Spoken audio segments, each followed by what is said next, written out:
This shit is fucking huge, bro. You got like 3 rooms in one room, bro. Yeah. Is your mom's room the same size, or is that just Is this just how you're? Downstairs, bro. You got the basement? It's the whole downstairs. So Oh There's hell the no, whole bro! This man got downstairs, the man. whole basement to himself, bro. Is your mom Batman? don't need no disturbance, bro. No disturbance. That's bro. Chat, you see his fucking room, bro? This shit is crazy, bro. One second. I see that whole other wall you got to fill with belts, bro. But then you gotta get TNA titles now. That's real. Yeah, bro. Get that world Bro, television. my first wrestling belt, if I ever decide to collect one, I want the old Ring of Honor title, the one Adam Cole, Jay Briscoe held. Like, I want that one. The one Cody Look at this first piece held. of shit I have. I like that better than the new one. Whoa. I didn't know That they is made. better than Well, UFC title, yeah, that old UFC title is fire. Yeah, this is tough. That's crazy. All right. What's going on, chat? I realized I didn't have the channel connected to my thing. That's my fault, y'all. So we have so many people in the chat. Just had to fix that for everybody. Should be good now. So today we're going to be doing some TNA talk, past and present conversations that we're going to be having about TNA wrestling to kind of switch things up on the pod.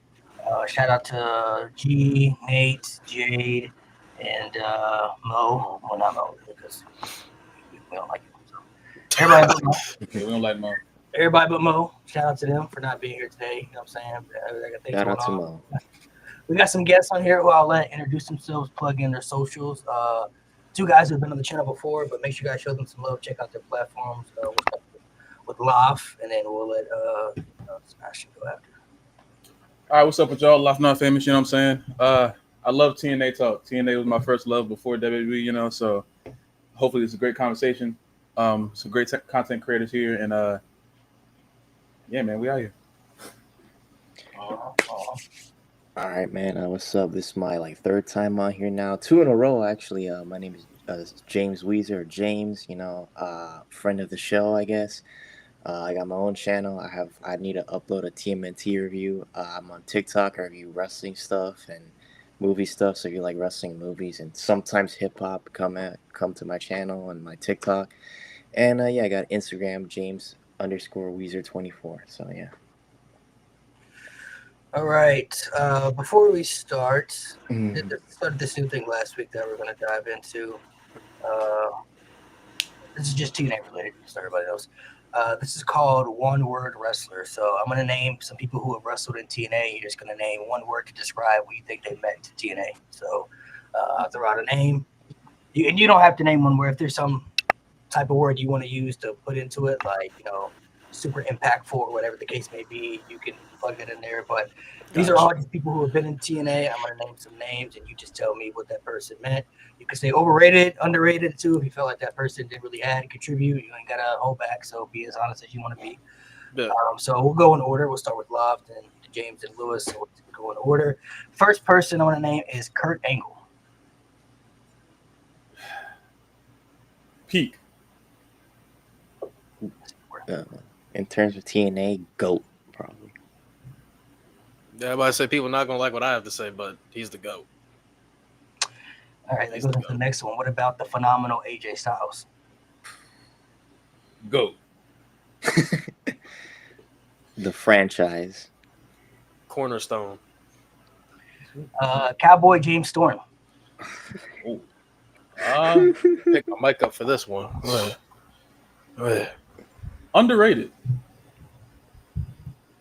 Underutilized. Underappreciated. That's real. Under fucking appreciated. Underpushed. What else? What underappreciated? Underpushed. Underutilized. What else? Disrespected. A bunch of Disrespected. How the fuck you beat Crimson, take away his undefeated streak, and you don't beat Bobby Roode at Nashville? We'll get to that. You know what? We'll get to that. Next person. What about Abyss?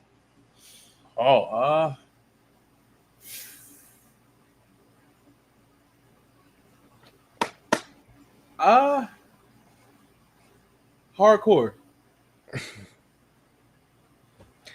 Risk taker. Risk taker. My bad for my shitty English. Insane. Yeah. He was Insane. Insane. Insane. How do you not hold the world title? We'll get there. We'll get there. Don't worry. Well, he What did. about technically. The NWA world title for like a cup of fucking coffee. yeah, for about a good episode of SpongeBob? That's what I would say. What about Bobby Roode? This is technically 2 words, but it factor. Peak. In terms of who he was, floor raiser. Okay. Got a couple more I'm gonna name. Samoa Joe. Another one, underrated. Disrespected. Inconsistent booking. That's Yeah, yeah. unfortunately. Tapped out Pissing to me the Jeff fuck Jarrett. off. Tapped out to Jeff Jarrett. What about Christian Cage? Oh shit. I keep saying underrated for these people, but like fuck. I'm gonna say legend. Finally treated with fucking respect. What can I say about Christian? This is my guy, you know what I'm saying? What can I say? Oh no. I'll finally say main eventer. Trailblazer, yeah, DJ. Trailblazer. That's a good one. What about Moose?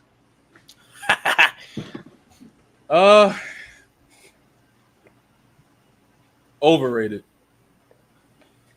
Ooh. I'm sorry, bro. I know. I'm sorry, bro. I ain't fucking with it. I ain't fucking with it, bro. Okay. That's the first overrated we got. Can't do it. Flag bearer.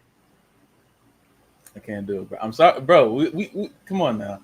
We boys, but I'm sorry. I can't do it. Mount Rushmore. Mount Rushmore? Of what? Ooh, Of don't dive total into it. nonstop. You forget, bro. I've been here through them dark days. Most of y'all just got Oh. back. I've been here when Moose was here. I've been here. Trust That's me. fair. That's fair. But- I've been- Moose I- versus God. Lashley, bro. Bro, I've been there when they was wrestling in high school gyms, man. Or I was in there. I was in there when they had Bound for Glory in India when they couldn't go to other place. I was there. Oh shit. Shout out Rinka King. I got a couple more. What about Josh Alexander?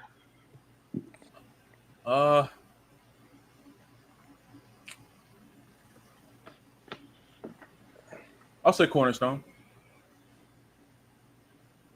Another flag bearer. Babyface. Jeff Hardy. Oh man. Go again. You know what I'm saying? What can I say about Jeff Hardy and TNA? Say a lot. Great peak. Popularity. What about Sting? Leader. Franchise player also. I'm with you on leader. 100% a leader. Veteran. Yeah. We got 2 more. Bobby Lashley. Almighty. Bob Lashley.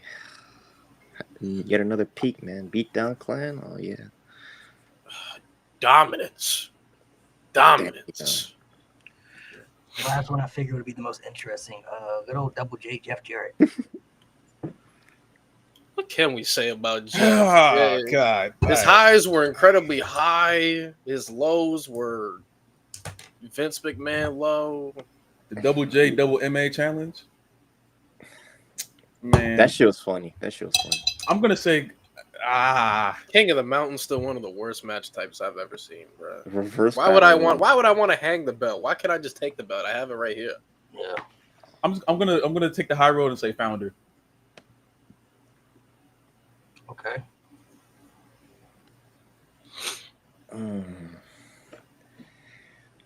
Good in small doses. That's funny. At his peak, Star Maker. At his low, though. That is low. Lashley sisters. Ooh, God. Lashley took That is that peak low? star maker. Lashley's sister, that's his fucking low, bro. His Lashley's, low. bro. Have you seen Global Force Wrestling? Let me check. Yeah. bro. Let me Yeah. check, Alberto man. El Patron. Oh, brother. That was it. That Bro, was he made, checked bro. out. We'll get there. But when he, bro, when, nah, He- man, we'll get Star there. maker. Man. Listen, your name is Monty Brown. I want you to, if you want, for people who may not be too familiar with newer stuff, you had Moose on the Mount Rushmore. So I don't know Yes. if you want to break it down why he's on your Mount Rushmore for people who may not know, because I feel like most people think of TNA, they're gonna think of the old TNA. Most people didn't watch through the bad years, but you stuck through it, so you Yeah. have a right to the opinion. Yeah. So you know me. I do this with Power Ranger fans. I do it with sports fans. Sports and Power Rangers didn't stop when you stopped fucking watching. It kept fucking going. So unfortunately, some of your favorites, they're gonna get passed up. The reason I have Moose is Moose was the consistent biggest babyface through the dark periods of TNA. Like I said, I'm talking about when they were in India and they couldn't get a fucking TV deal nowhere else, and they had to stay in India, and they're doing the biggest pay-per-views in India. I was watching when they were doing their shits in high school gyms and shit like that. Like Moose, when he turned heel, when there was another big baby face that needed to rise up and needed to be built up to be the big baby face in the company, they were built up by Moose. Most of the time they were built up by Moose. But Moose is a baby face. When there needed to be a big bad heel to take over to be number one in the company, they were built up by Moose. Then when we get into title reigns, every single title that he's held in any time frame was uplifted by Moose. So we're talking about the Impact Grand Championship. That championship didn't last for too long, but it meant something when Moose held it. Moose held that fake ass TNA world title when he unified it with Rich Swann. And how did Rich Swann get elevated? Because he beat Moose. Then Moose held the Impact World Championship. We know how that ended. Josh Alexander, think y'all know him, built up by Moose. We look at the TNA World Championship. He simultaneously helped build up Nick Nemeth and Joe Hendry, who are the two biggest stars currently right now in TNA. Everybody that touched Moose got elevated to this insane standard. I like to say, I'm trying to use this loosely. I like to say in a way he's like Shawn Michaels. Anybody that got in the ring with prime Shawn Michaels was elevated to a standard that they never went back down. And that's the same with Moose. Everybody got better, and anybody who left TNA got bigger contracts after they fucking feuded with Moose. Everybody got their first main event programming with Moose. And on top of that, Moose has consistently been this main event guy, whether he's a babyface or whether he's a heel, and he's consistently putting on these amazing matches and these amazing stories. Mostly everybody in current gen TNA or Impact Wrestling is connected to Moose some way, shape, or form. Just like so many people in the Ruthless Aggression era, some way, shape, or form was connected to a guy like Shawn Michaels. Not saying he's Shawn Michaels level, but Shawn Michaels, in that time frame in the Ruthless Aggression era, whether he had a match, whether he had a story, that was the story you want to see. And that's the thing with Moose. Moose, like, that was the story you want to see. Whether Moose was feuding with Josh Alexander, whether Moose was feuding with Nick Nemeth, whether Moose was feuding with Alex Shelley, whether he was feuding with Rich Swann, everybody, some way, shape, or form, became way better after getting out of a feud with Moose. And Moose consistently, when every single person left after he elevated him, Moose stayed, and he's still consistently building. He just did it with Leon Slater.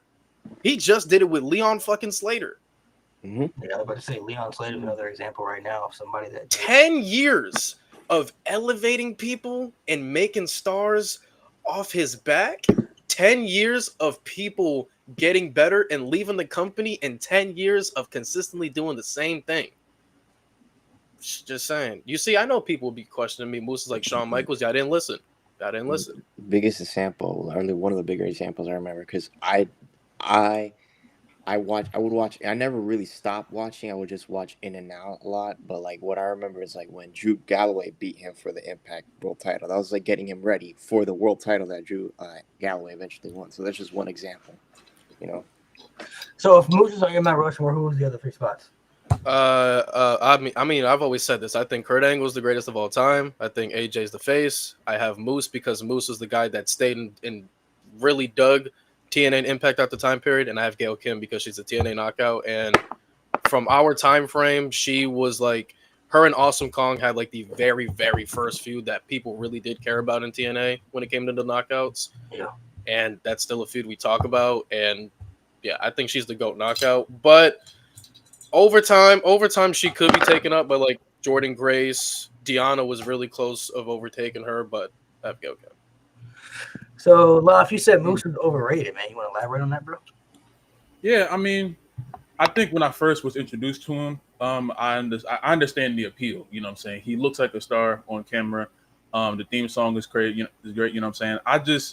I've never seen the star quality in him. Now, a lot of things that Lewis explained, I had no idea about. So he does make a very good case for him being on Mount Rushmore. Although he's not on mine, I think mine is more like a retro kind of thing. As far as like current TNA, when Moose was doing this thing, I stopped watching. I kicked out. I stopped watching in like what 2015. I think I stopped watching. So during Moose's whole run, I wasn't there. You know what I'm saying? So a lot of stuff. I just came back around, say 2021, too. You know what I'm saying? But I tried to stay, up to date with what was going on. But no, I don't see Moose on the level as other people that I have on my Mount Rushmore. Obviously he's done a lot of very good for the company, but he ain't up there with my goats. I'm sorry, it's just I don't see it. It's a different assessment for you. You haven't seen him as much as Lewis has, so there's different context and different views of how. Yeah, I was there when LAX was the face of the company, gang. See, last time I thought LAX was like they were there, but they were nowhere close. Yeah, Santana and Ortiz was the face of the company, man. Like I kept watching through them times, man. So we can go back to the beginning of TNA whenever we first started watching. Who was the first wrestler when you started to watch TNA that caught your attention? Because obviously most of us grew up on WWE, but there's other things outside of WWE that maybe some people didn't know about at that time or we weren't familiar with. So who was somebody that maybe wasn't in the WWE that you saw that just caught your attention? Like, oh, I like this person. This guy named Alan Jones. I don't know if you ever heard of him. He's like this redneck guy. He's from like Gainesville, I think. He does like all these cool flips. I don't know if you ever heard of him. AJ Styles is a good answer. That's the man. You gotta go. Amazing Red, bruh. It's my guy. It's my dream. It's my dream match. Red, on your ass out. It's my dream match. Man. So yeah, the Amazing Red for sure. Okay. For me, it would be Abyss.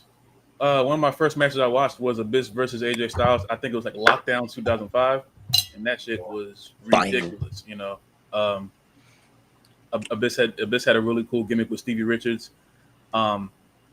I think Abyss was like one of those people like that. He always got the Kane comparisons because they all had fire and chokeslam. Yeah. They're two totally different like characters, but I understand the similarities. But poorly booked. Definitely Abyss. Yeah, for real. But Abyss was out there like putting his body on the line. Crazy, bro. They had this man losing X Division title matches to Brian Kendrick, bro. Man, Kane was kind of like that in WWE too. Like Kane would have a good peak and then he'd just be losing to everybody, bro. Like, everybody. For me, I would say there's two that stick out. Samoa Joe is one of them. He's another one. Yeah, Samoa Joe and Kurt Angle feud definitely caught my attention, and then the other one would be Chris Sabin. Those are two that definitely stood out to me. But this is when Chris Sabin was in the X Division though, before he went to the tag team stuff. Paparazzi Productions. When he was doing the X Division stuff, he was somebody that I was like, "Ooh, that guy, he tough. I like him." So, I would say those two for sure. I mean, there's some other ones like LAX, Homicide Hernandez. Somebody mentioned I did like them a lot when they were together. That's somebody that definitely stood out for me when I first started watching. Christopher Daniels, somebody also stood out. I did like him a lot. So there's different varieties of different people. I mainly got into TNA though when Kurt Angle went there. I knew about it before then, but I wasn't paying attention to it until because Kurt Angle was one of my all-time favorites. So when he wasn't in WWE, I was kind of confused like where he was. And then my uncle is the one who got me into wrestling, and he around that time he was watching TNA more than WWE. So he was telling me about TNA for a minute, and then he had told me Kurt Angle was like, "Your boy, he over here now." I said, "Oh, I gotta take that shit out." Then Kurt Angle's there. It's got to be serious. I got to see what this is about. So, and then I kept watching all the way through, pretty much until around like 2013, 2014ish. That's when I kind of dabbled out a bit. He said Kurt Angle. He said, "Oh, it's serious. It's serious." I'm like, Kurt Angle? And Kurt was doing whatever they asked him to do. Now, I respect that. They whatever they wanted Kurt to do, he did it, and he did it well. Bro, Like, he spent an entire episode of Impact in like literally a Speedo. That shit was funny as shit, bro. Yeah. Bro, do you know the story how they could have had Brock Lesnar? Yeah, I've heard of that. Yeah. Hey, Brock basically wanted the same contract as Kurt Angle, and they didn't want to give it to him. So That would have changed a lot. I don't know what. So I'll put myself in debt for them a couple months. Like, oh yeah, come on, Brock. Come on, Brock. I don't know. Brock. I'm not exactly sure what year this would have been exactly, but I'm sure it'd have been prime TNA. So you got to think if they were able to get Brock Lesnar, and you got to also remember TNA doesn't have the crazy WWE type of schedule, so they don't have to travel as much and work as much dates. So they might have been able to get Brock Lesnar like a full-time TNA deal, showing up to TVs and everything with guys like Kurt Angle, AJ Styles, James Storm and Bobby Roode and all the other people they had on the roster at that time. I'm like, bro, what? And then they bring in Hulk Hogan. You know what I'm saying? Eric Bischoff. Like, what are we doing, bro? Like, Oh my god. That's where the decline started. That's where it went I had down. Brock Lesnar, but bring in those people. That was the nosedive. I remember that man. first show when he came out and they were like, and Hogan cut that promo just talking about how he was trying to make this Monday Night Raw light. He got rid of the 6 sides, made it the four-sided ring like all the other rings, Yeah. And once you got rid of the octagon ring, once you get rid of that, TNA was dead. That was the first nail in the coffin. Yeah, that was one of the things that made it original. When you first, Yeah, for me, when I first watched TNA, the first thing that caught my eye was before the wrestlers. I'm like, the ring. this ring. You know what I'm saying? It didn't make any sense. So like everything that made TNA what it was, Hogan stripped away immediately. So I will say, X Division wasn't the same either. they'll take away the 6-sided ring. Sucked, but it was good for the wrestlers because they all talked about how shitty it was to wrestle in that ring. But it was fair. Yeah, good for the wrestlers' bodies. I didn't mind that. I didn't even mind the beginning of when they were there because I still believe the Aces and Eights storyline is one of the greatest stories they ever told. That shit was. I agree. Like That was like 3 years later. That storyline was like really, really good during that time frame. But then after that story ended, that's when things really kind of started to change with the whole AJ stuff. And then when he left, I'm kind of thinking like, oh, like they lost AJ Styles. Something going on, bro. Like you can't lose somebody like AJ Styles. So that's when I kind of started to dabble out with it a little bit, and things started to change. You could just tell things in the environment were starting to change too, just based off how the arenas were looking and how things were set up and stuff. It kind of the vibes starting to get a little bit different around I think 2012, 2013ish. Mm-hmm. Even like Impact Wrestling, like right, I think that was probably like 2013, 2014, like when they turned from red to blue. That era was still really, really good for me. That like a lot of the Bound for Glory series, Yeah, like 2012, 2013 was still that was cool. Good. Yeah. It was still but you could tell the shift was happening though. Like something was changing. And that even though it was still good, things were changing. And now I don't know when the bad year started. I'm thinking 2014 probably up is when it started to get like. Well, 2010 was dog shit. I'm not gonna lie, but them motherfuckers had Val Venus and Jeff Jarrett in a bathroom fight. Bro, speaking of Jeff Jarrett's brawls, bro, him and Kurt is the funniest parking lot brawl I've ever seen, bro. The first thing Jeff Jarrett tries to do is double leg Kurt Angle. Yeah, you stupid as fuck, bro. You deserve. Got his ass whooped, boy. He got his ass whooped, man. Sent to Mexico, bro. Broken Matt Hardy. See the broken Matt Hardy thing. I knew about that because how popular it was. I watched it wasn't TNA, but I knew he was doing something over there that was like changing everything. Like he's not standing out. Bro, Jeff was so popular, it got Matt a world title. That's literally what it was. Jeff was so popular, he got Matt a world title. Because in that storyline, Jeff Hardy ended up becoming EC3's personal assistant because Matt Hardy lost a match to EC3 for the world title. Right. And then it transitioned to Matt Hardy in the main event of Bound for Glory with Drew Galloway. And then people didn't want to see fucking Jeff Hardy being EC3's personal assistant because he's holding up a big-ass EC3 face. He's wearing a suit that's covered in EC3's face. So everybody's like, nah, bro, Matt got to whoop his ass, bro. You got to save Jeff. That's what happened. He ended up saving Jeff from being his personal assistant, bro. He got a world title. Look at Jeff, man. Elevated people without wrestling, bro. He's Mount Rushmore. I made a TikTok and I put Jeff on my Mount Rushmore. I don't think it's crazy. I don't, Jeff People He's got not mad at me. crazy. I don't think he's. You could argue. You could argue after Kurt, he's like the biggest draw they had. The You know? thing. Yeah, it's not crazy.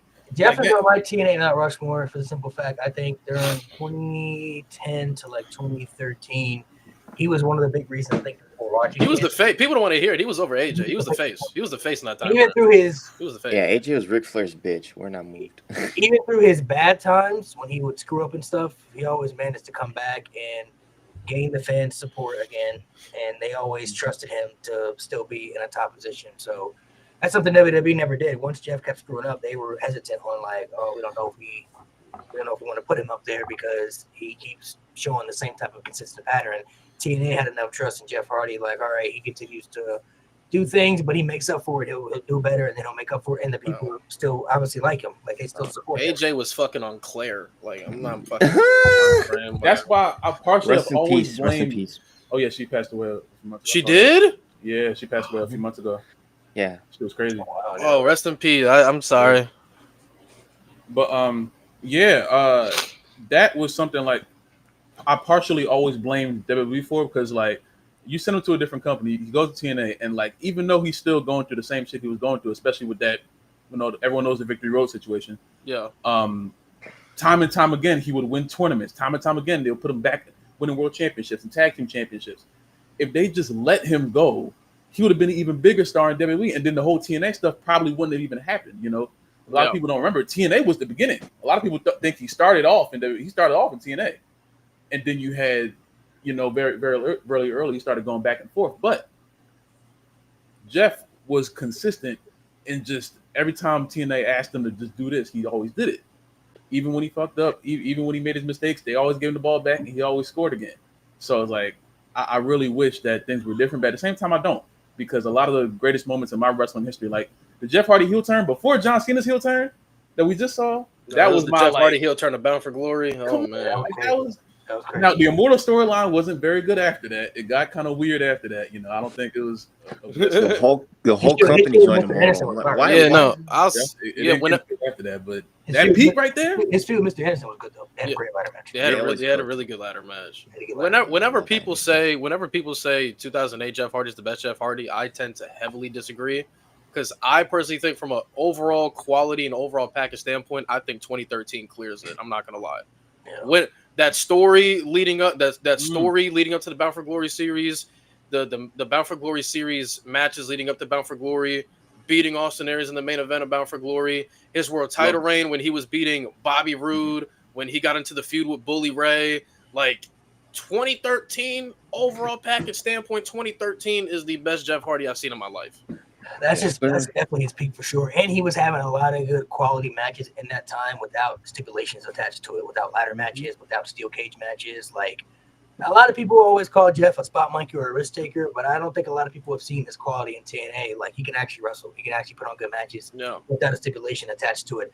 It's just because it's WWE and that's what people are more familiar with. They're gonna say that's his biggest peak, so that's what they've seen the most. But 2013 Jeff Hardy is the best version of Jeff we have seen in the wrestling He world. would wrestle in them ugly ass shoes, bro. Y'all remember them ugly ass shoes? Them ugly ass shoes. He But I wearing can't- baggy ass I pants. can't fault WWE for letting him go because when you have a star like Jeff Hardy, you want to take a risk on, but when they keep showing the same signs of consistent patterns of messing up, it's hard to trust. It's hard to put your trust in somebody like that when you want to label, like if you're going to label that person the face of the company, that's a big spot to be in. Not everybody gets that title. Not everybody gets that, that salute of being worthy of being the face of the entire organization. That comes with a lot of work schedules and a lot of dedication to it.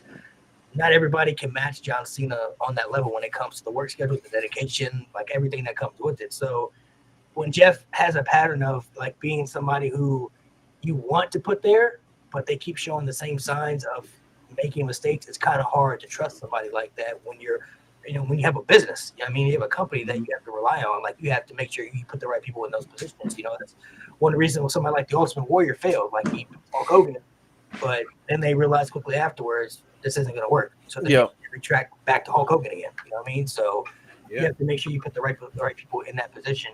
RVD was wasted in TNA. No, the fuck he was not. They fucking protected that motherfucker. All he did was win. He didn't know how to lose. That motherfucker.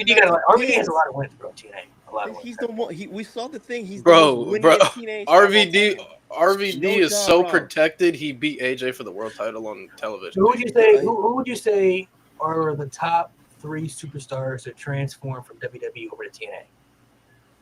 Oh, okay. Like, so did better in TNA, you mean? No, just the people who like may have had a better TNA career or the same amount of good they did in TNA and WWE. Like people who so the first overall for me is Lashley. Yeah. That, I'll yeah, go. that's Oh it. no. Let me. First overall is Kurt. Sorry. Second, Lashley. Lashley, bro. That image, bro. The image of holding every single championship, bro, is fucking ridiculous. But also like a lot of good he did. Like obviously the Beatdown Clan, and then the feud with MVP, the trilogy with Bobby Roode is one of the greatest trilogies of all time. He was responsible for helping make Eddie Edwards into a main event star in TNA because Eddie Edwards was already a main event star in Ring of Honor, but took Eddie Edwards a little bit to get his footing in TNA.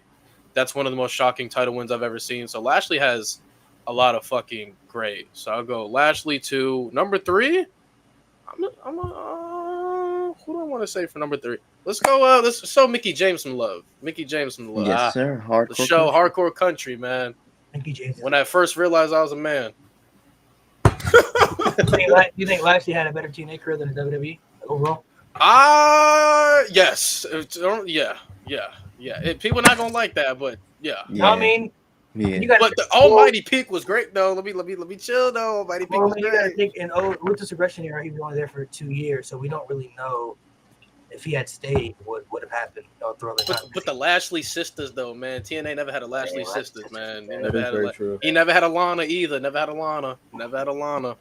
Christian Cage. Those are Christian good Cage, ones to obvious. say. Some people said Christian Cage. Bully Ray is a good one. Bully Ray is a really good one, actually. RVD. Yeah. He I might was, be- think, I think I, one of was three. I was thinking of people that started off at WWE and transitioned over. That's what I was thinking. I'd say, I mean, at least for the first 3 years, Ken Anderson. Well, yeah, we all know what his run was supposed to be like. And That Lee fat ass, yeah.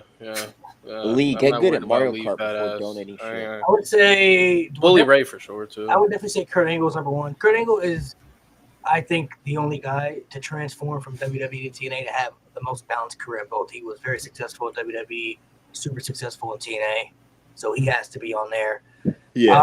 I would say Christian as well, just for the simple fact, Christian Cage, I don't think people really looked at him as like somebody who could be a main event guy until he went to TNA. I think people looked at him like he's a mid card guy. This is like his ceiling in WWE. That's how he was being used. When he went to TNA for those couple of years, that's when I think people started to be like, "Whoa, Christian's actually really, really good. He could actually be somebody who could be." Maybe he don't have to be like the top champion, but he could be the world heavyweight champion. You know what I'm saying? Like he could be a main event guy over there. You know, for them, I think that's when people started to look at him in that limelight. And then I would say, to be a little different, I'll say Jeff Hardy too. Gotta throw Jeff Hardy on there. Jeffrey Nero, yeah. Jeff is also somebody who's also had a perfect balance from WWE to TNA, and I think his peak in WWE, he had that in TNA, but better. Yeah, I agree.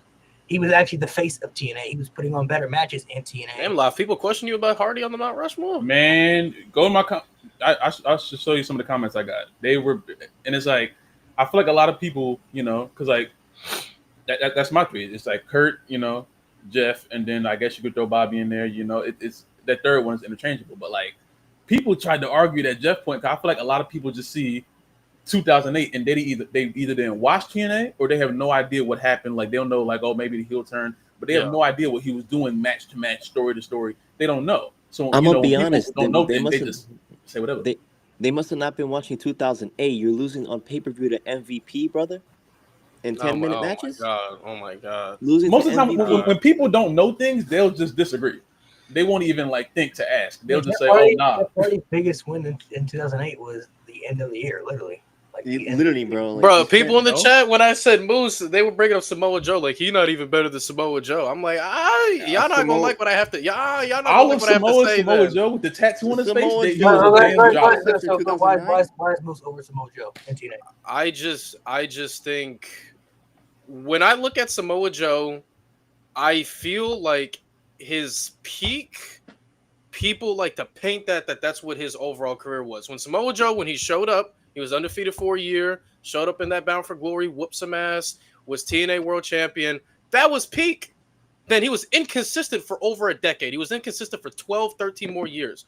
Moose has given me solid consistency. Moose was a better world champion. Moose was a way better X Division champion. In the consistency of matches and the consistency of stories, Samoa Joe didn't have that consistency. That's not his fault. But they didn't book him with that consistency after his peak, after the Angle feud or whatever. Like, he was never the same after that.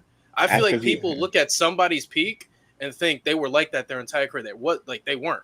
Samoa Joe was booked against Austin Aries in a career versus career match. I think also too when you, this is what I think people misconstrue. When you're saying that Moose is better than Samoa Joe, I think people assume that you're saying he's a better talent, he's a better wrestler, he's a better promo. No, that's not what he's saying though. He's just saying Moose has his peak better. He just had a better peak, which is not crazy to say. Like, he's not saying Moose is a better wrestler. He's not a better promo guy. He's just saying that Moose had a higher peak. Samoa Joe was just inconsistent throughout years with his peak. People must not know how I do my rankings. Your peak is cool, but I value how long you've been doing that peak for. Samoa Joe's peak, 2 years max. 2 years of that level max. Moose at this level, Moose at this level, like when he got to this level, so he turned heel roughly around, I want to say 2018 to all the way to 2025. That's 18, 19, 20, 21, 22, 23, 24, 25. That is 7 years of giving me consistent eliteness of elite matches, elite stories, elite title reigns, elite elevation of titles and people around you. Like, that is 7 years compared to two. Yeah. Like Samoa Joe's out here losing a low key in 2013. Like, he was getting kidnapped by ninjas. Like, getting tapped out by Jeff Jarrett. He was fucking DJ said, if we're talking peak, 05, 08, Joe is above Moose, but if we're talking career, then I have Moose above Joe. You see, even in 08, like, Samoa Joe was losing to Washed Amazing Red on the TV taping. I feel like they never kind of knew what to do with a lot of Samoa Joe. Like, they were kind of revamp him. He had a little face paint thing on at one point where he was kind of like, an assassin, which is kind of cool. But then it was like, then he joined the Main Event Mafia. Samoa Joe is underutilized in every company he's been to, like, except like on the Indies. Ring of Honor, NXT, and AEW. Yeah. NXT and Ring of Honor are the only two. Well, I can't say AEW. You see, people. I hate when people do that. He had less competition. Oh my god. I bet you got Jordan as the GOAT, right? Okay. I bet you got Jordan as the GOAT, right? We're talking who had less competition, Moose. Yeah. Who can't control the era that he wrestled. But again, that's objectively not true. He wrestled in an era that had Lashley, that still had James Storm, that had Eddie Edwards, that had Sami Callihan, that had Brian Cage, that had Rich Swann. Like, just because you don't like them, don't mean they're not competition. These are all insane. Rich Swann got put in the main event scene immediately because he was cruiserweight champion in WWE. Yeah, like, bro, if you had a WWE rub, do you know how much harder, especially in that time frame when Impact got their hands on anybody related to WWE, how much harder it would have been for you?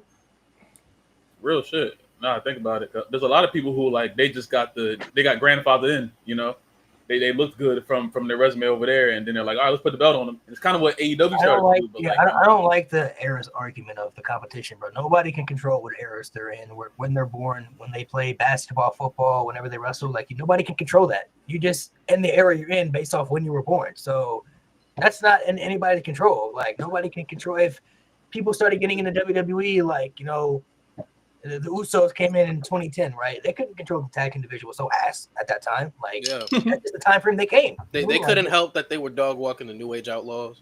They have control over. Like, they don't have control over the eras that they're from. Competition definitely can make you better. Like, as far as peak wise, when you're facing better competition, But like, again, that goes to the eras where nobody can control the eras that you're from. You just have to go off based off what you go off. And wrestling is always going to be highs and lows. That's with every company. WWE's had its highs and lows. TNA's had its high and lows. AEW's had its high and lows. Ring of Honor's had its high and lows. New Japan had its high and lows. Like, every company you can think of is going to have a crazy peak, a low, a middle ground, another high, another low. Like, that happens with every company. Yeah, era talk for wrestling is stupid because I don't see y'all taxing Bruno Sammartino for wrestling in a cage match with Larry Sabisco and shit. I do. Fuck. He if anything, he deserves props for carrying that bum to a good match. Fuck you, Larry. You see, they said Jordan's the GOAT, but objectively, his competition is not better than Bron, so I don't want to hear that. You know what I'm saying? Objectively, I got Jordan as the GOAT too, but we not gonna do that. We not gonna do that. Yeah, Eris doesn't make any sense to me. So it's funny. Speaking of Larry Sabisco, him versus Raven is a dog shit feud. Oh my God! I wanted to talk to you about something. So, do you remember Jenna versus Sharmell? Oh my God! That paper is I watched that the other day. I was watching like a documentary about something. I watched that the other just to see it, bro.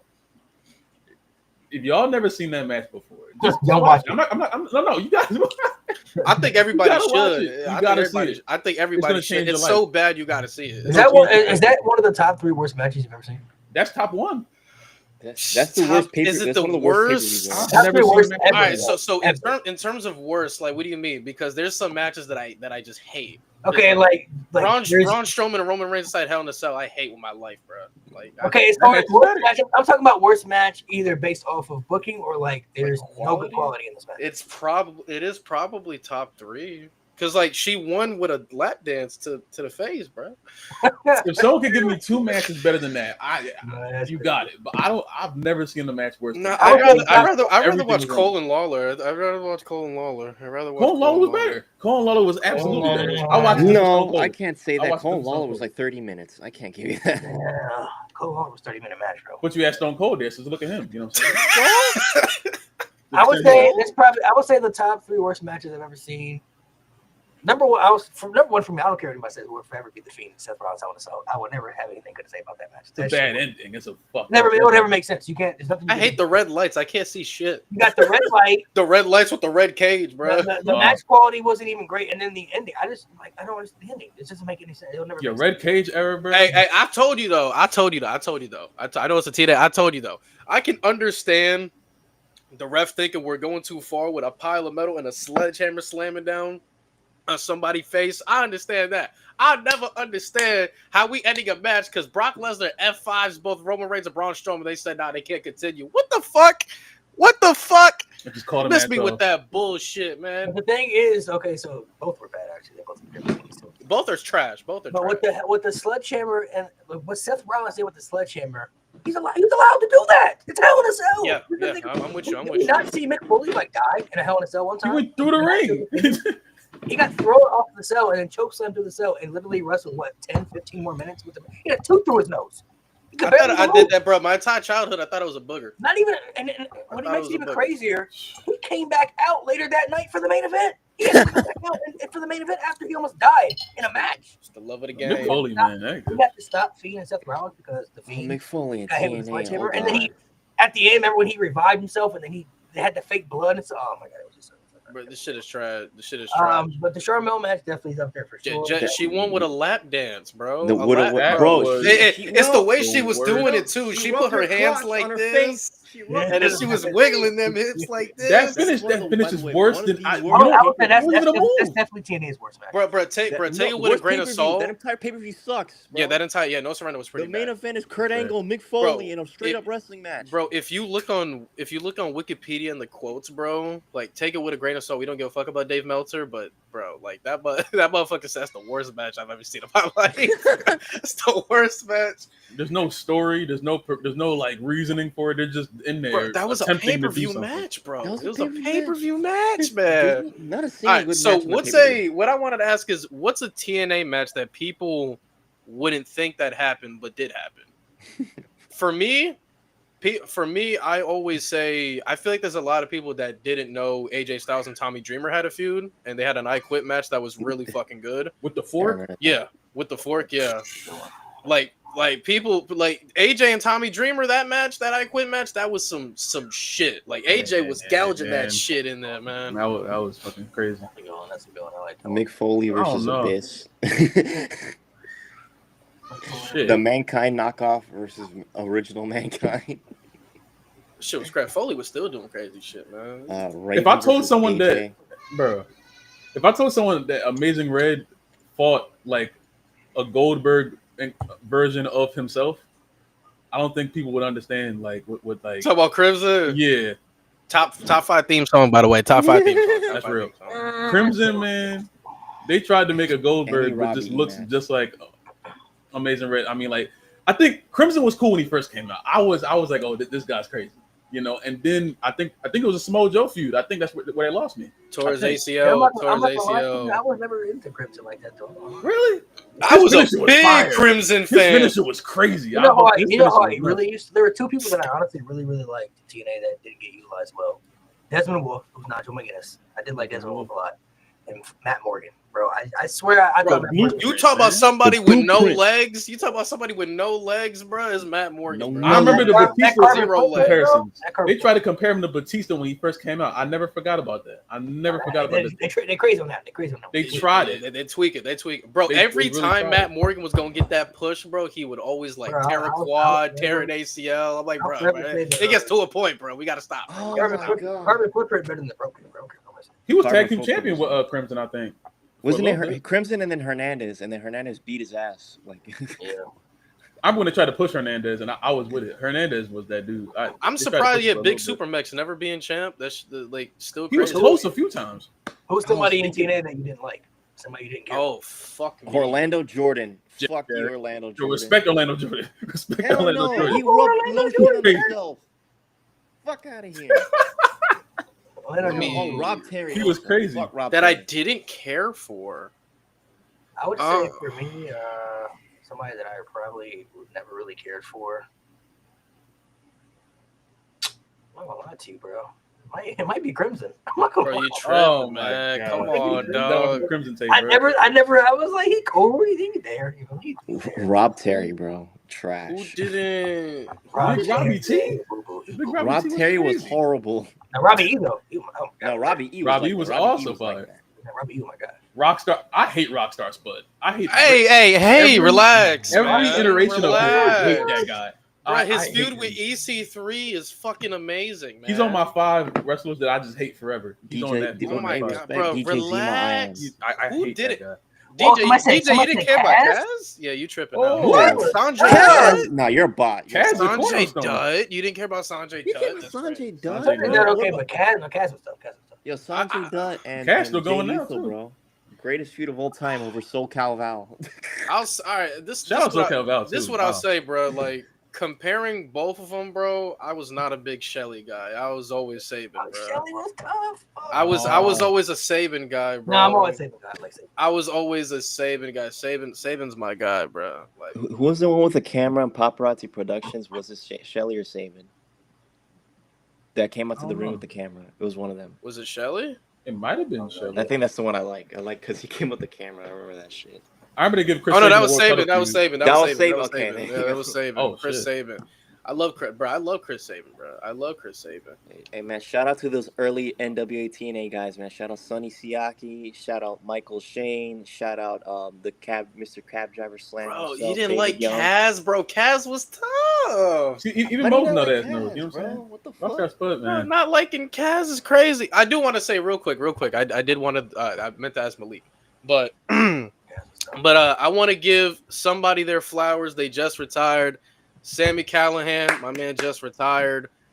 He's calling an end to a 20-year career. If you guys don't know, because again, some of y'all stopped watching, but TNA didn't stop. If you guys don't know, Sammy Callahan was insanely crucial. Like he was insanely instrumental to the current success of TNA we have today. The way how I talk about Moose, the way I talk about Josh Alexander, the way I talk about Eddie Edwards, he is absolutely in that. Like he's in that circle. He's in that core circle. When we talk about feuds in a very dark time period, like Sammy Callahan came into TNA in a very, very, very bad time period, and he made an immediate impact. Like I said, LAX was the faces of the companies with the tag team championships. Like they were booked in the main event scene like crazy.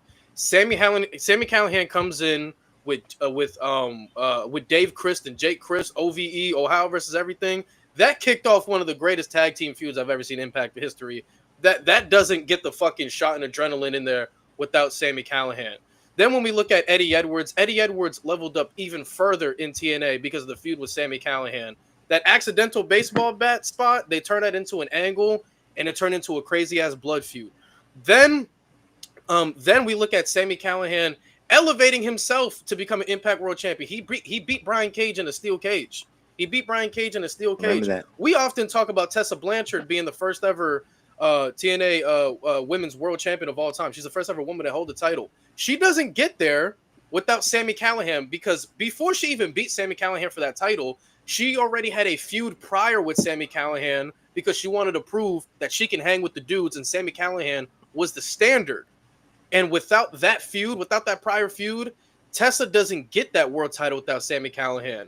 And on top of that, Sami Callihan was put in big matches. Like, he faced Kenny Omega at Slammiversary. That showed you how much they valued Sami Callihan. I know Sami Callihan was dealing with some health issues and shit over time, but without Sami Callihan, without his character work, his storytelling ability, the matches that he was putting on, Sami Callihan, like without him, TNA really doesn't reach the heights that it did. He truly carried his part. He truly pushed the company forward when they needed him to. And I just want to give him his flowers, because I feel like he's going to be a guy that people aren't going to give him his flowers and they don't know too much about, because he did show up in a time period where everybody stopped watching. But when I tell you this man put his heart and soul into TNA, he is one of those guys you can say is the heart and soul. Like, he's one of the guys you can consider heart and soul. He loved this company. He did everything he could. So shout out to a great retirement. Thank you for putting over Mike Santana. I'm Puerto Rican, I'm biased. But thank you so much. You were amazing. You kept so many people watching. And happy retirement, brother. Happy retirement. Yeah, he's still pretty young, too. He's only 38, 39, so 37, something like that. So he probably got a lot of injuries, like they're dealing with, stuff like that. Wrestling is a very physical aspect of the sport. So shout out to Sami Callihan. Yeah, I remember when he was Solomon Crow in NXT. Yeah, I'm gonna say he was in NXT. That was him? Yeah, that was him. Fuck. That Wow. that dumbass finisher, that slingshot headbutt, bro. Hell no. He wasn't in TNA too long though. He left.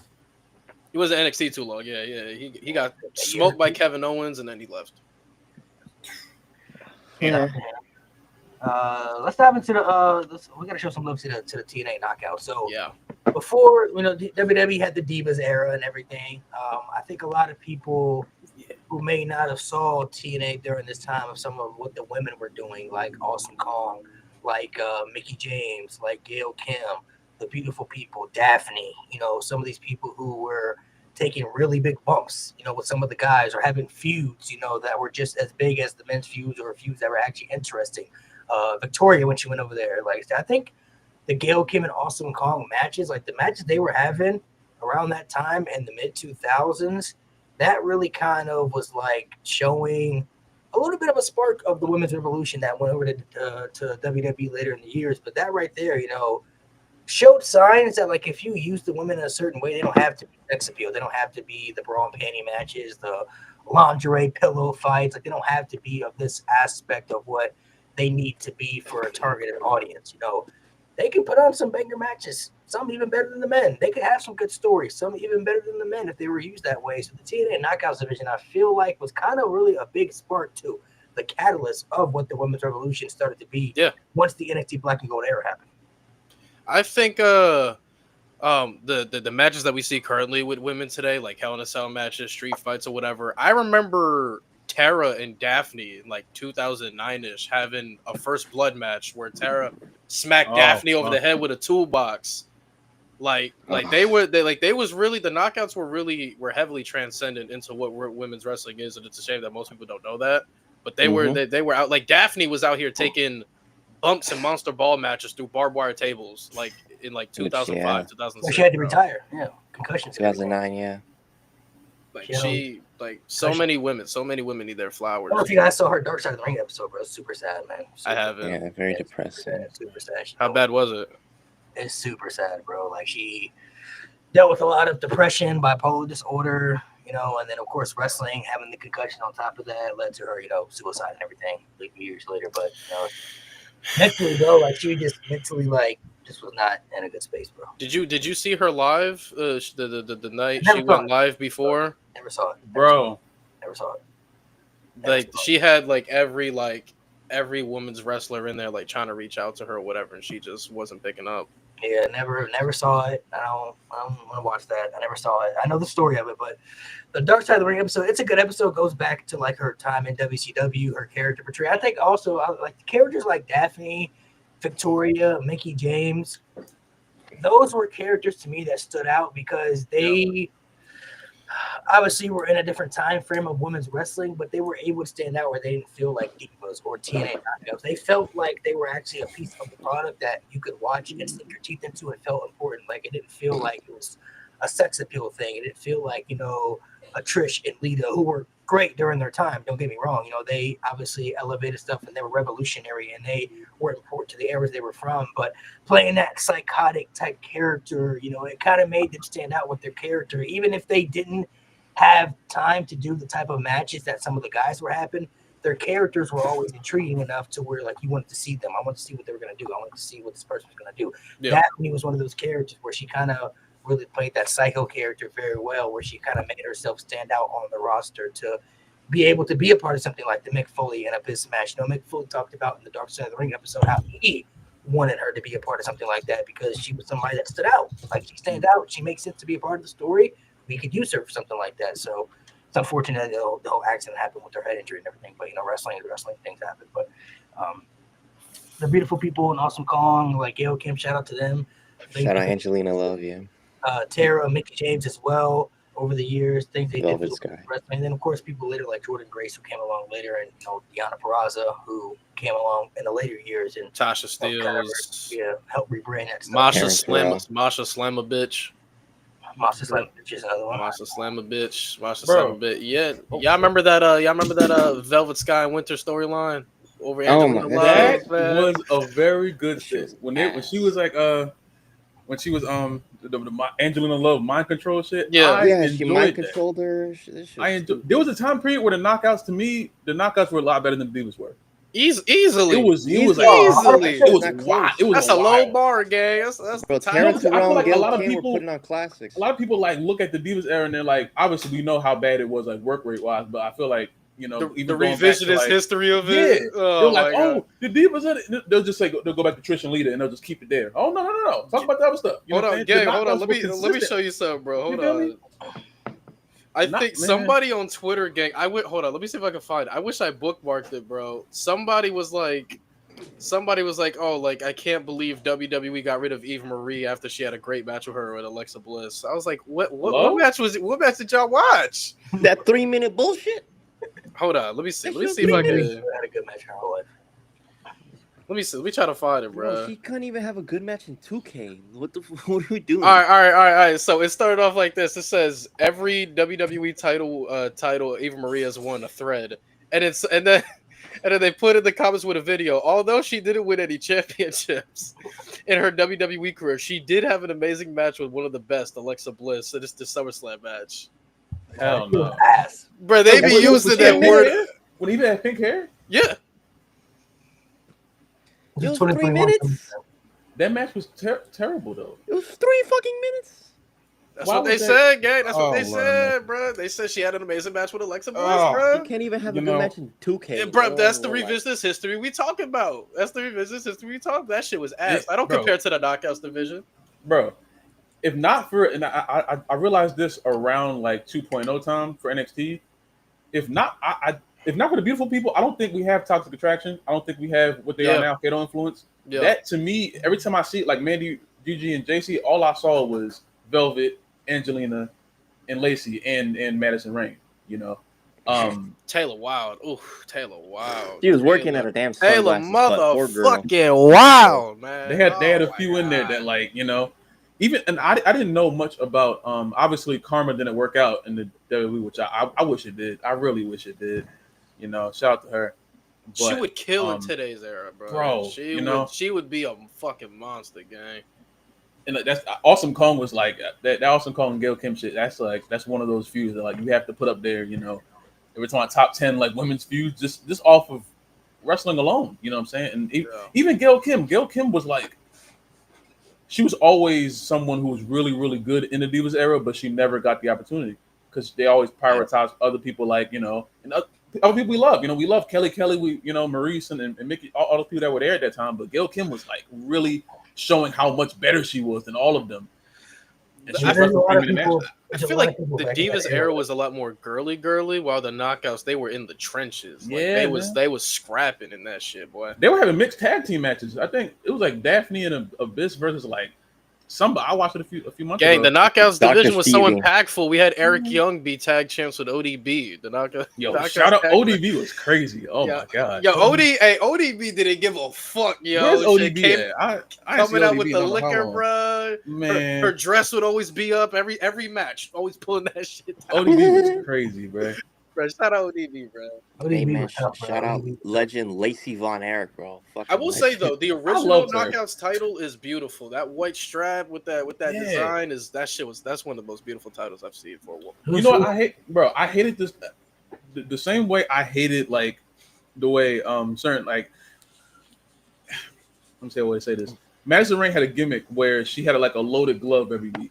You talk about she was being I the used to princess. hate that shit. That's like I hate when obviously heels they cheat to win, but some shit is like egregious. I hated that loaded glove shit. That was like You see, your reason for hating Madison Rain, bro. I have a different reason, bro. I always knew I had to turn the TV turn the TV down whenever I see a Madison Rain match because the way she would scream, dog.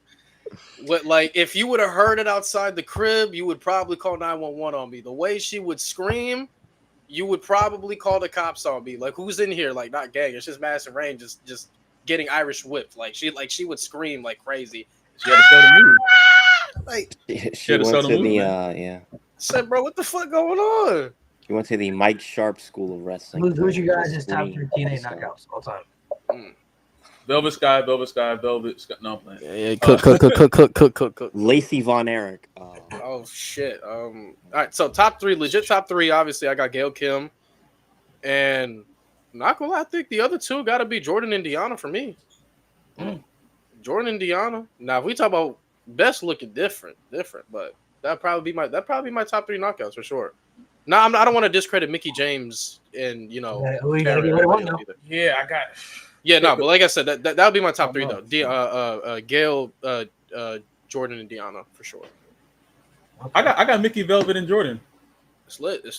I got Mickey Velvet and Jordan. I wasn't a big Mickey Deanna Velvet, Purrazzo, Jordan? Okay. but Deanna Purrazzo, I didn't. I kind of see. I tried to see what they were doing once she showed up in AEW, and like I tried to watch what she was doing back then. Very good. I just can't really gravitate to her. Yeah. Nothing against her, you know what I'm saying? But I would say those 3, yeah. I would say for me, mine would be a little bit different too. I'm gonna say Jordan. I'm gonna say Mickey. And I'm gonna say Awesome Kong for me.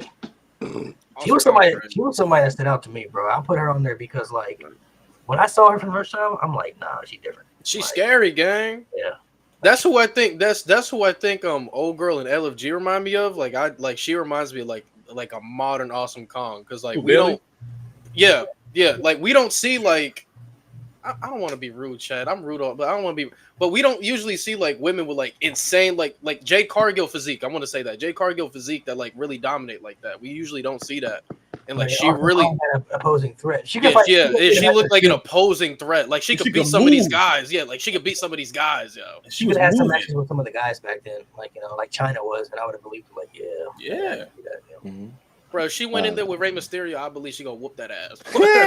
I wanted her to when she had their. I wanted her to show up so bad. When she had that Rumble appearance, I wanted Karma to be so good, bro. I was so they were about to do a Bella Twins feud, and I hated the Bella Twins at that point. Oh, she wanted was her- pregnant. Oh man, thank God. Oh, Pregnancy my saved God. us. Pregnancy saved us. No, I think she stopped because unfortunately she had a miscarriage, so she stopped, and like that was it. That was the last I heard of her. So it was another really unfortunate story about her, you know. Fuck, dude. It's just- That's fucking trash. That was the last I heard of her, and I don't know if she wrestles now, but that was that shit. No, she No, went she's back retired. to TNA. She Yeah. retired. But she would kill. Like imagine like Awesome Kong and like the Mae Young Classic. Like boy, Fire. the amount of matches she would have, yo. Like she was always another good one. That's like great with working with smaller people. Like she know how to work with smaller people. Go ahead, Sebastian. What you got? My top 3 for knockouts would probably be Gail, Jordan Grace, and then also Awesome Kong. That's probably she did a lot. She's very influential, and you know, shout out to her. She punched Bubba the Love Sponge in the face for real. So shout out to her. All right, now we gotta talk about the TNA crush, bro. Who's everybody's number 1, bro? Oh Velvet shit! Sky. Who is my Velvet Sky for you. I ain't gonna lie, mine Velvet. was Brooke Tessmaker was mine, bro. She was. Oh, Brooke, Miss Tessmacher. forgot Miss about Tessmacher. She was different. Another one that turned me into a man. I Me and forgot my about wife, that. Christy Hemme, have like a couple kids. We got like 5 kids. Me and my wife, Christy Christy, Hemme. I mean, man. Emmy. That's a great pull. That's a great pull. I heard that name in so long. That's a great pull. Holy fuck! Great. My wife, Who man. don't? Test marker, bro. Yeah, Who is mine, dog? When How'd she the was with Bully Bully Ray Ray, that crack was that? crazy. I was How did jealous. Bully I was Ray jealous. crack that, bro? Dang, Dunny, who is mine, boy? Who is mine? That was got a really good one too, though. I ain't gonna lie, bro. Back then, gang. Y'all Austin knew her. Carr? Y'all know her as Zelina Vega. I knew her as Rosita, bro. Oh, I knew her as Rosita. Rosita. I remember that. People I don't know knew how Mexican good America? Zelina was in Yeah. TNA, bro. Bro. Her and Sarita. Yep, Serena Her and Rosita with LA, Oh bro. my With Anarchy, God. Mexican America, bro. Mexican Oh Mexican my America God. was fire, bro. Bro, look, we'll get into that. But bro, like y'all knew her as Zelina Vega. I knew her as Rosita, bro. That's I I how didn't know her as Mexican America Rosita. was- I That's saw how her I had a knew terrible her. match. I fucked with Bro, Mexican when I America, saw bro. her, I said, "Dog, who is this woman, dog?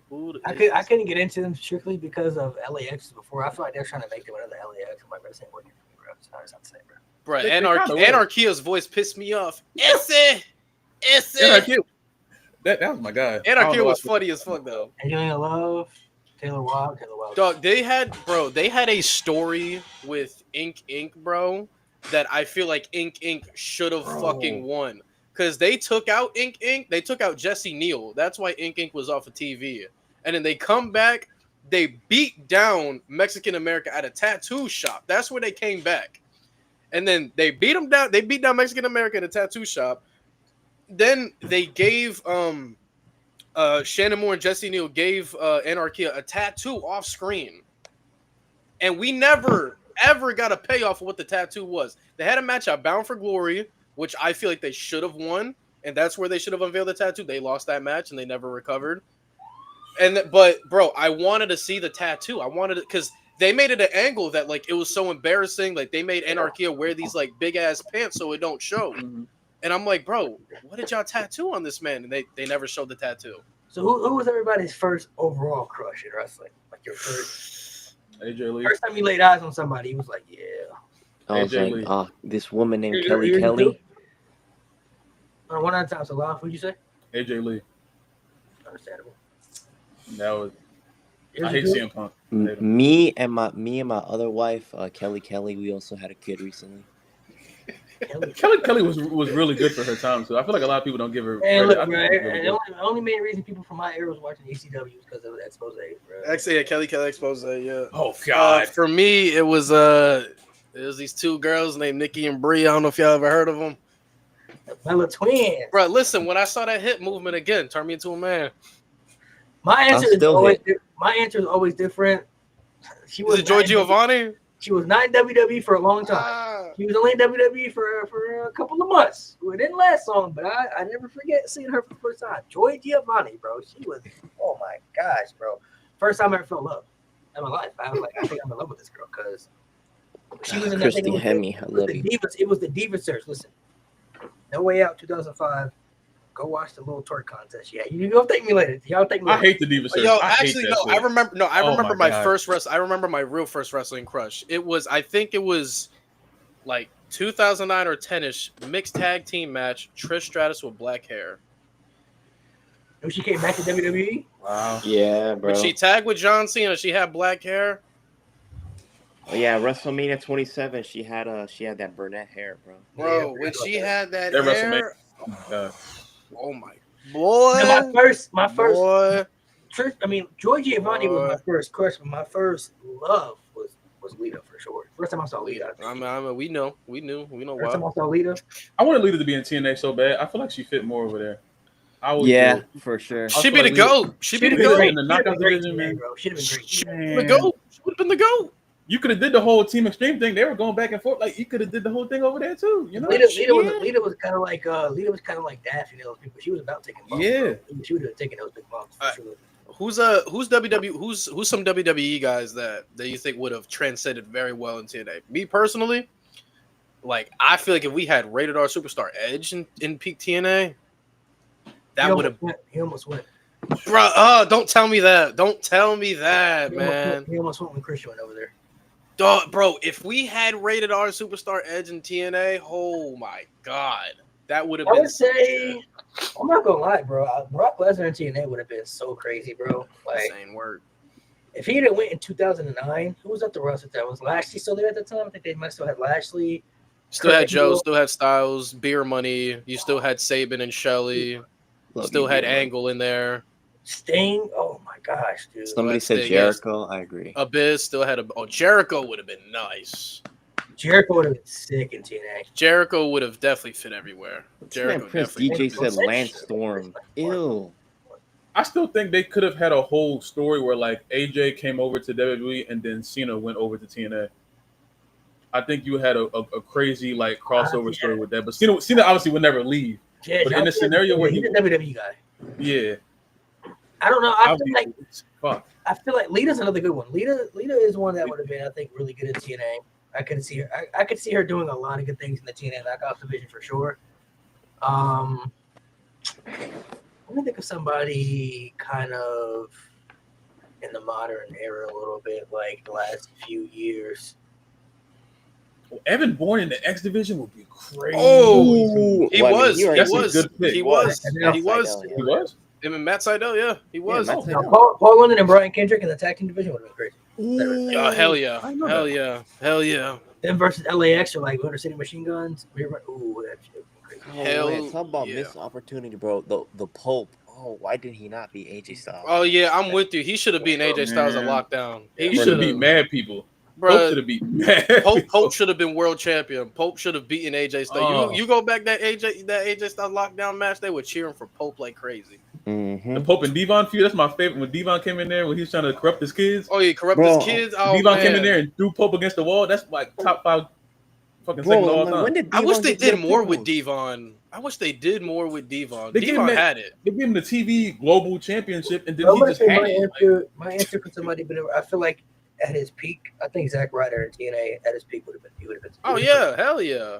He would have been Hell somebody. yeah. I'm not talking about the Matt Cardona person. I'm talking about him as Zack Ryder when he was at his peak, like popularity peak. He would have been like they would have used him right. In TNA, I feel like. If Dolph Ziggler would have jumped ship sooner, Mhm. definitely would. Well, have. for somebody, yeah, if he would have jumped ship sooner, I think he would have did great things. The Miz, I feel like would do good in TNA too. I feel like he would have been. He'd do good work over in TNA. You see who else? Who Pope somebody? was kind of. Oh my God, Shelton Benjamin in that X division. 2010 Shelton Ooh. Gold Standard Shelton Gold Benjamin? standard Shelton Benjamin. Oh my. Yeah, Shelton Oh. Benjamin as the gold standard would have been tough. In the early 2000s, they left WWE. Him and Charlie Haas left WWE to go to Ring of Honor. They had some really good Ring of Honor matches with All Night Express and like fucking the Briscoes and shit. They went to TNA in that time frame. Oh my God, World's Greatest Tag Team went to TNA. Oh man, wow. Monty Brown's another good one, bro. He was gonna be the world champion, but Ah, fuck you, Jeff Jarrett. Ricochet and TNA would have been nasty. Ricochet and Monty TNA. Brown, bro. Monty Brown was somebody. Monty Brown.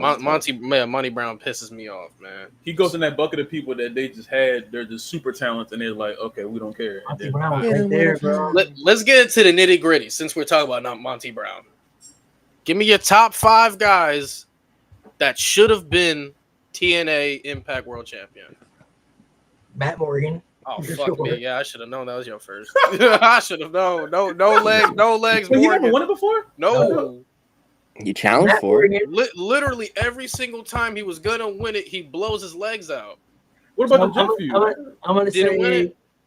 I'm gonna say Matt Morgan. Even though James Storm had the title, he never had the proper run. Yeah, we don't count Facts. that shit. We don't count that shit. James Storm never had the proper run as a babyface that he should have got. He should have beat Bobby Roode at TNA Lockdown and for the Bro, TNA I championship. told Malik about that. I said, Malik, bro, just go watch that match, bro. Go watch how Bobby Roode won it, and then go watch that lockdown promo in that match, and tell me he shouldn't have won it there, bro. He said, damn, yeah, he should have won it. Yeah, I forgot about that promo after. I'll say those two for sure. Monty Brown's another good one. Monty Brown could have been a big star for them. I feel like We were that close of Monty. We were that close. he stands out. He just had to wait a little bit longer. Christopher But he Daniels said, was never nah. champion, was he? Nope.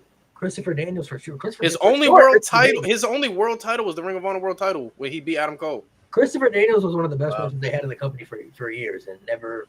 Yeah, Christopher Daniels for sure should be on there. And then last one, let's see, it'll be a little bit different. Abyss never had that. He never had it either, right? Abyss. Only the NWA, not the Yeah, TNA. Come Yeah. on, bro. He could give my guy this one world championship right now. One can't have. Come on, bro. In like 2006, 7, yeah, definitely Yeah, he could have been in. champion. I'll say those 5. I don't know. I think Amazing Red always was someone who I felt like could have transcended from the X Division. And obviously, like when Austin Aries, obviously this is later on. And Austin Aries is obviously he was world champion, but he was a crazy guy too. But Yeah, one of my favorites as well all time. But that whole option C thing that he unveiled in like what was that 2012, I think. yeah. Amazing Red would have done great if that whole option C thing was around back in the Prime X Division. Mhm. Amazing Red cashing in like to fight Kurt Angle or something like that. Amazing Red, I always felt like could have been the face of that company. He's one. One more is crazy. I gotta think. I don't know. Amazing Red to go. That's my title. Yeah, but it probably Pope. Yeah, it probably goes that Amazing Red, Christopher Daniels, Abyss, Pope. Really like all caps on Pope because Pope was like super close too, but Yeah. he stayed consistently over too. Like I don't know how yeah. you miss that. I'm with Shit. you. I'm with you. Frankie Kazarian, how the fuck did he never win the fucking world title? It makes no sense. Yeah. That's so stupid. You get the fuck out of here. Kazarian, He's been super loyal too. yeah, to this day. Abyss is another one. I'm like, bro, he won the title by DQ. That does not count. You won the title by DQ, bro. What are you, Christian? Get the fuck out of here. No, dude. So stupid. No, yeah, Abyss should be Abyss. Somebody said Daniels earlier. I have no idea why Raven just immediately exited the main event scene right after he lost I love in Raven. a fucking house show. I've been watching a lot of Raven recently. I love Like, him so why much. I've the been fuck watching did he a lot exit of the Raven main event recently. scene? You know what he did when he exited the main event scene? He went on to fucking feud with Larry fucking Bisco. Get the fuck out of here. He was having pay-per-view matches with Larry Sabisco in 2006. Larry Sabisco was washed Yo! in 1992.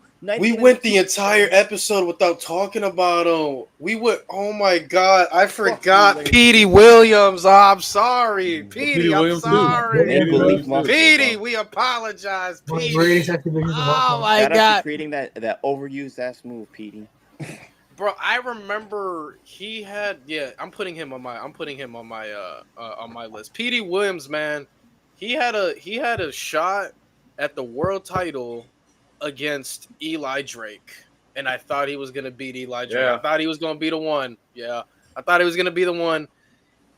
He didn't do it. How the fuck y'all consider Alberto El Patron to beat fucking Lashley, but Petey Williams is just like, nah, we don't do that. We don't do that shit here. All right, but yeah, no, I'm gonna go with guys that I know legit had a shot. So, like I said, I'll go Petey Williams. Definitely go Kaz Daniels. Number 4 and 5. I'm gonna say a huge miss. Cody Rhodes, because people don't know when Cody Rhodes left and before he did the whole Ring of Honor stint or whatever, like he went to Impact first, and that's where he was feuding with Moose. That's where he told the girl, like, you know, here's $40 or $20 more than what they were gonna pay you. He was there first, and he was feuding with Moose and shit like that. I feel like if you got a star like that and he just joined Bullet Club, as a promoter, I have to throw the world title on him. I have to do whatever I can to give him the world title. And the fact they never did, I feel like that pushed him back a little bit even more. They pushed him back even because that they were still valuing Lashley and all that shit. I would have given Cody the title. My 5th, I feel like Kushida in that time frame where he lost to Steve Macklin in Toronto at Rebellion, because Steve Macklin was going to win anyway. I feel like Kushida and Steve Macklin still had more of a story to tell. And this was the time frame Josh Alexander like tore his tricep or whatever. So Kushida slid in there in the main event as the babyface. I think he should have. I think him and Steve Macklin had more of a story to tell after Rebellion. I think that was a missed opportunity because Kushida was coming back after his release to WWE too. So I feel like that was another miss. Yeah, Cody's run should have been way better in Impact. Way better.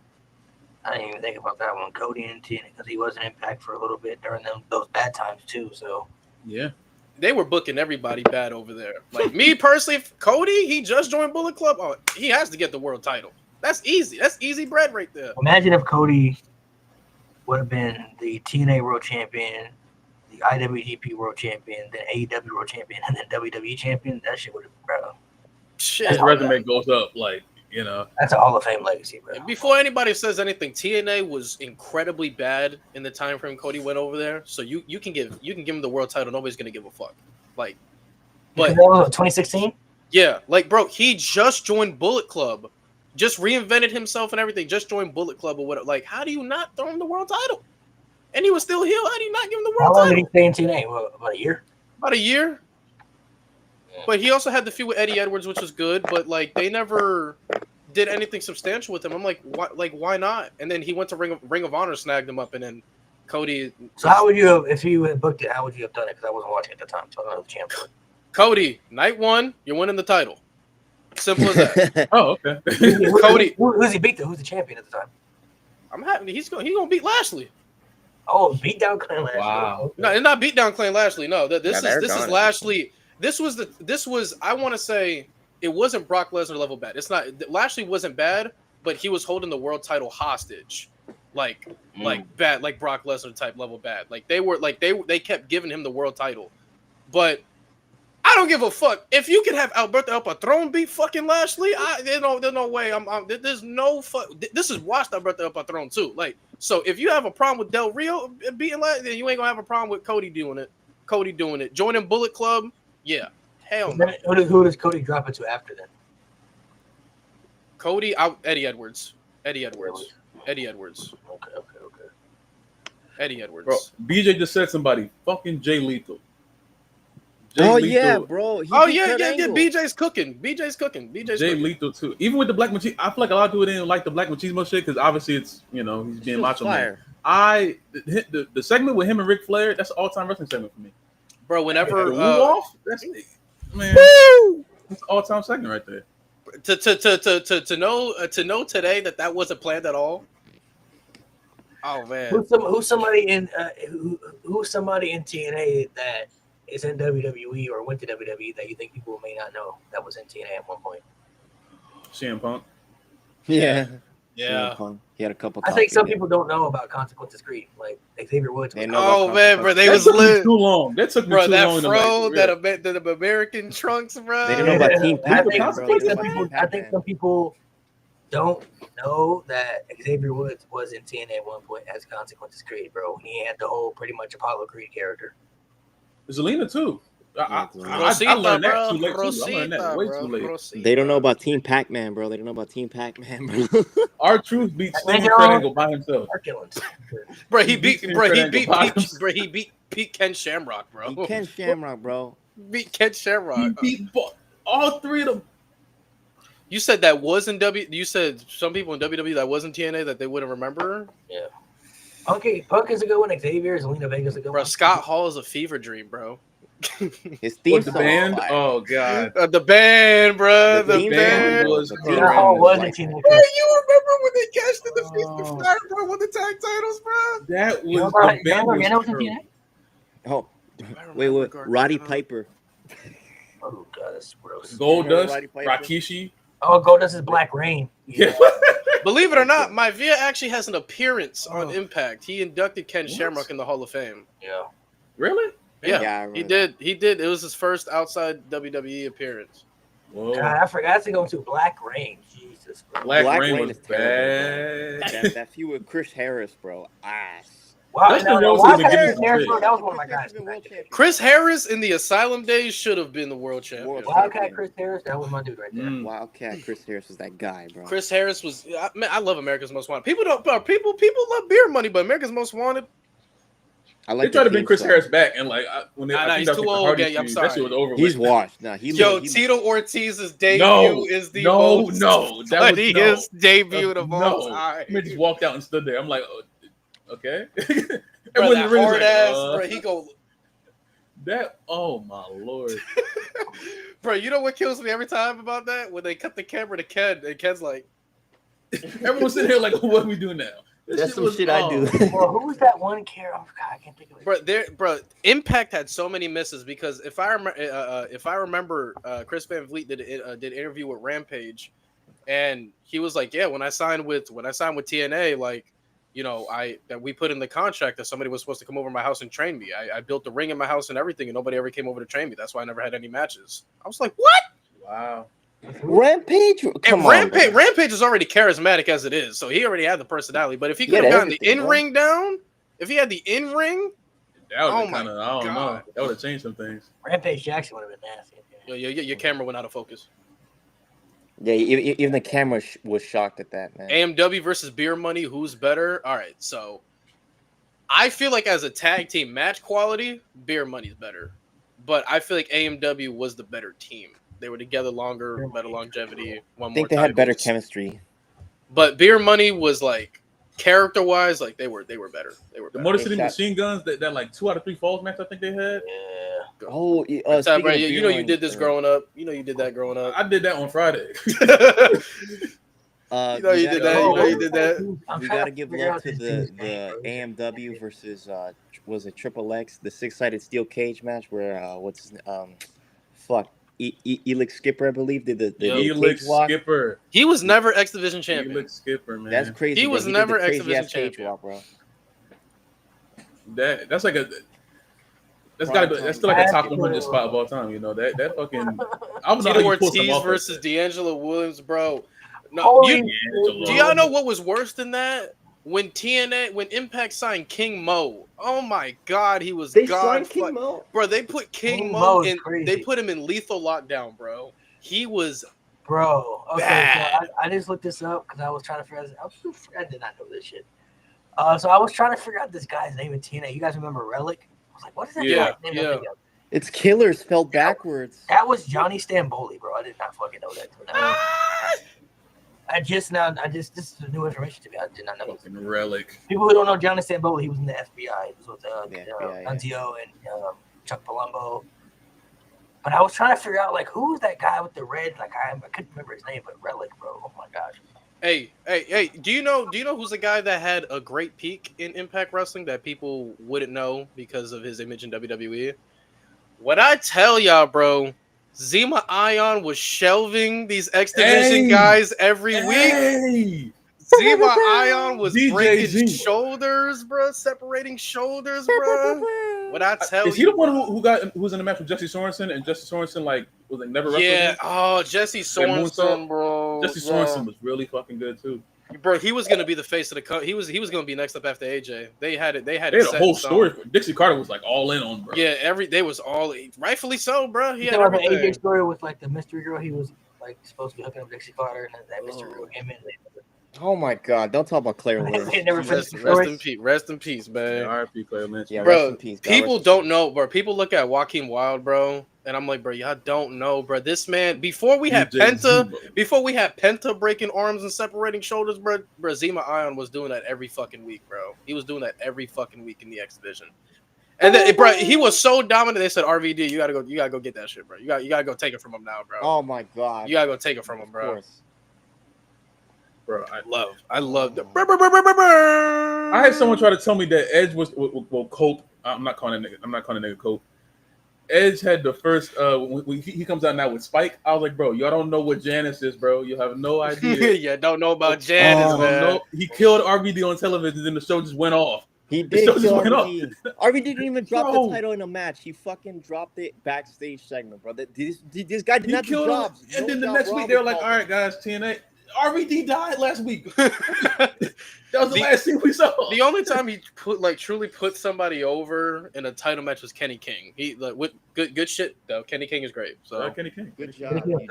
Beat everyone else. But Kenny King, oh man, yo, Love. I don't know if you know this, but in the pandemic era in WWE when the Hurt Business was starting out before they got Cedric, MVP said, try to go get Kenny King.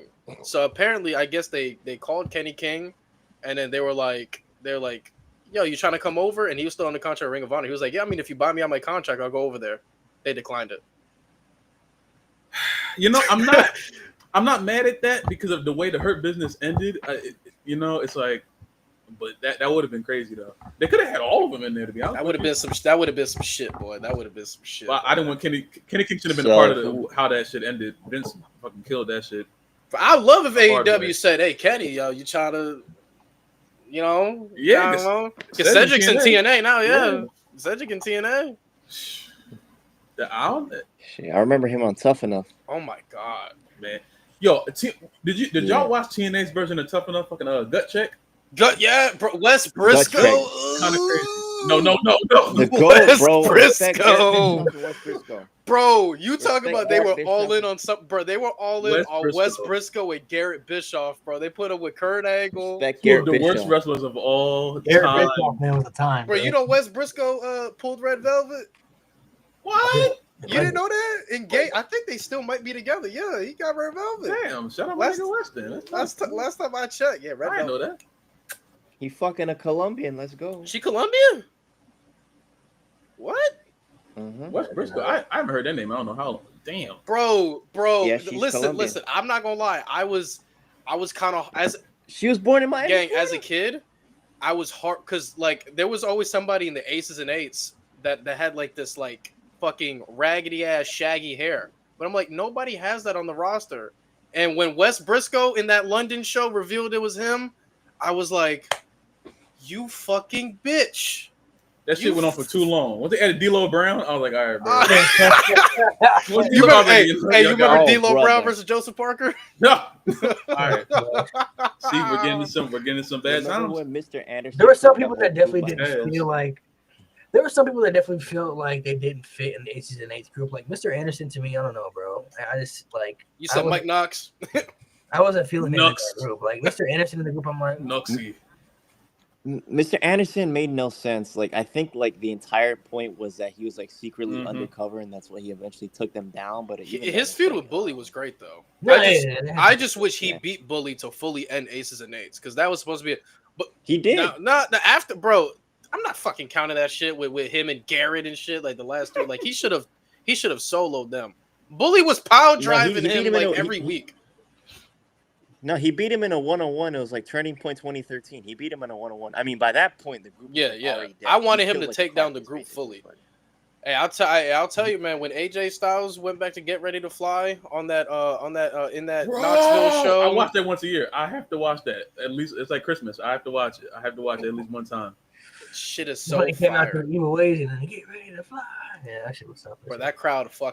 When he clotheslined James Storm and his hood went back up, I took my shirt off. That was it. I'll tell you what though. Before we had Cody and AEW take the dive of never challenging for the world title, when Sting did it to Bully Ray, I was heartbroken. I said, bro, we're finally gonna get the end of Aces and Eights. Sting about to be world champion. He gonna save us. Then he loses next week. I was like, nasty work. He can never be world champion again. You love Joker Sting? I love Joker Sting. I love Joker Sting. I love Joker Sting. I love Joker Sting. He also gave up the world title to AJ when he first won it. He had a chance to win that match, and then he let AJ took it. Yeah, that fatal 5-way. People don't remember that's a fatal 5-way. They don't remember that was a fatal 5-way. Joker Sting was peak though. It was peak. You know, I ain't gonna lie to you. I was into the Hulk Hogan feud match, bro. I was into their match at Bound for Glory is lit. They had a great match at Bound for Glory. That's a Hogan match I can like watch. Hogan did in TNA. That's like one of like 3 Hogan matches I can sit there and watch. Listen, Hogan was like, what's the other two? Rock and Hogan. I can watch that just for the crowd. I think for the crowd, I think pushes. Yeah, great match. Crowd was unbelievable. Match. I mean, it's a match. And then fucking him and Shawn Michaels just because Shawn is being a dickhead. That's a good match. Bro, I always die whenever Shawn gets his face smashed into the turnbuckle, then he does a front flip to the other side, bro. I'm like, bro, how do you think that Hulk Hogan too? This was 2011, bro. He had like at least 7 backstairs at the time. At that point, like when he was in that Scorpion Death Watch, bro, I know his back was killing him, bro. Like he ruined, bro. I didn't realize how bad it was gonna get when he got in there. That's why him and Bischoff have always been on my hate list because, like, you got 2 people that actively helped kill WCW, and then you bring them in and say, "Yeah, let's try it again." There were different parts. There were different parts of why WCW died. It wasn't just because of them. But still, I blame them. And I wouldn't say Eric Bischoff. I would say more Hulk Hogan. You don't think so? Because at the time after when Bischoff left, that's when they brought in Vince Russo, and that's when everything really started to get bad. Like 2000, That's bro. fair. Oh, Vince Russo, he had a 2000 problem. WCW was pretty He had a bad. problem with pole matches. Viagra on a pole match, bro.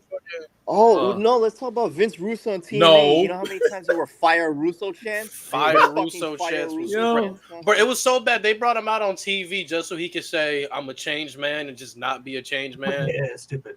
Just Okay, so if people were going to get into TNA wrestling, what is one match that you would recommend somebody go check out? you cannot say Unbreakable 05. Be real. No, Okay, got you. Jeff Hardy, the Bobby greatest Roode, match Austin ever. Aries. can't say that though. That's too cliche. Like show I the got- knowledge. listen. Show the knowledge. Jeff Hardy, Bobby Roode, Austin Aries. Triple threat for the world championship. Top 10 match I've ever seen in my I life. like Anderson and Angle Lockdown 2010, the cage match, one of the greatest cage matches ever. Wow. That's a good one. That's a really good one. I'm trying to be a little different. I'm trying to be a little Oh, different. any AJ and Kurt match too. Slammiversary 2013, 14. Their Genesis 2010 match, bro. That shit is fire. I'm trying to be a little different. I want to be a little different. Also AMW versus Team Canada, I'll say six-sided steel. Josh cage match. Alexander versus Bully Ray, Full Metal Mayhem. Ah, That was shit, boy.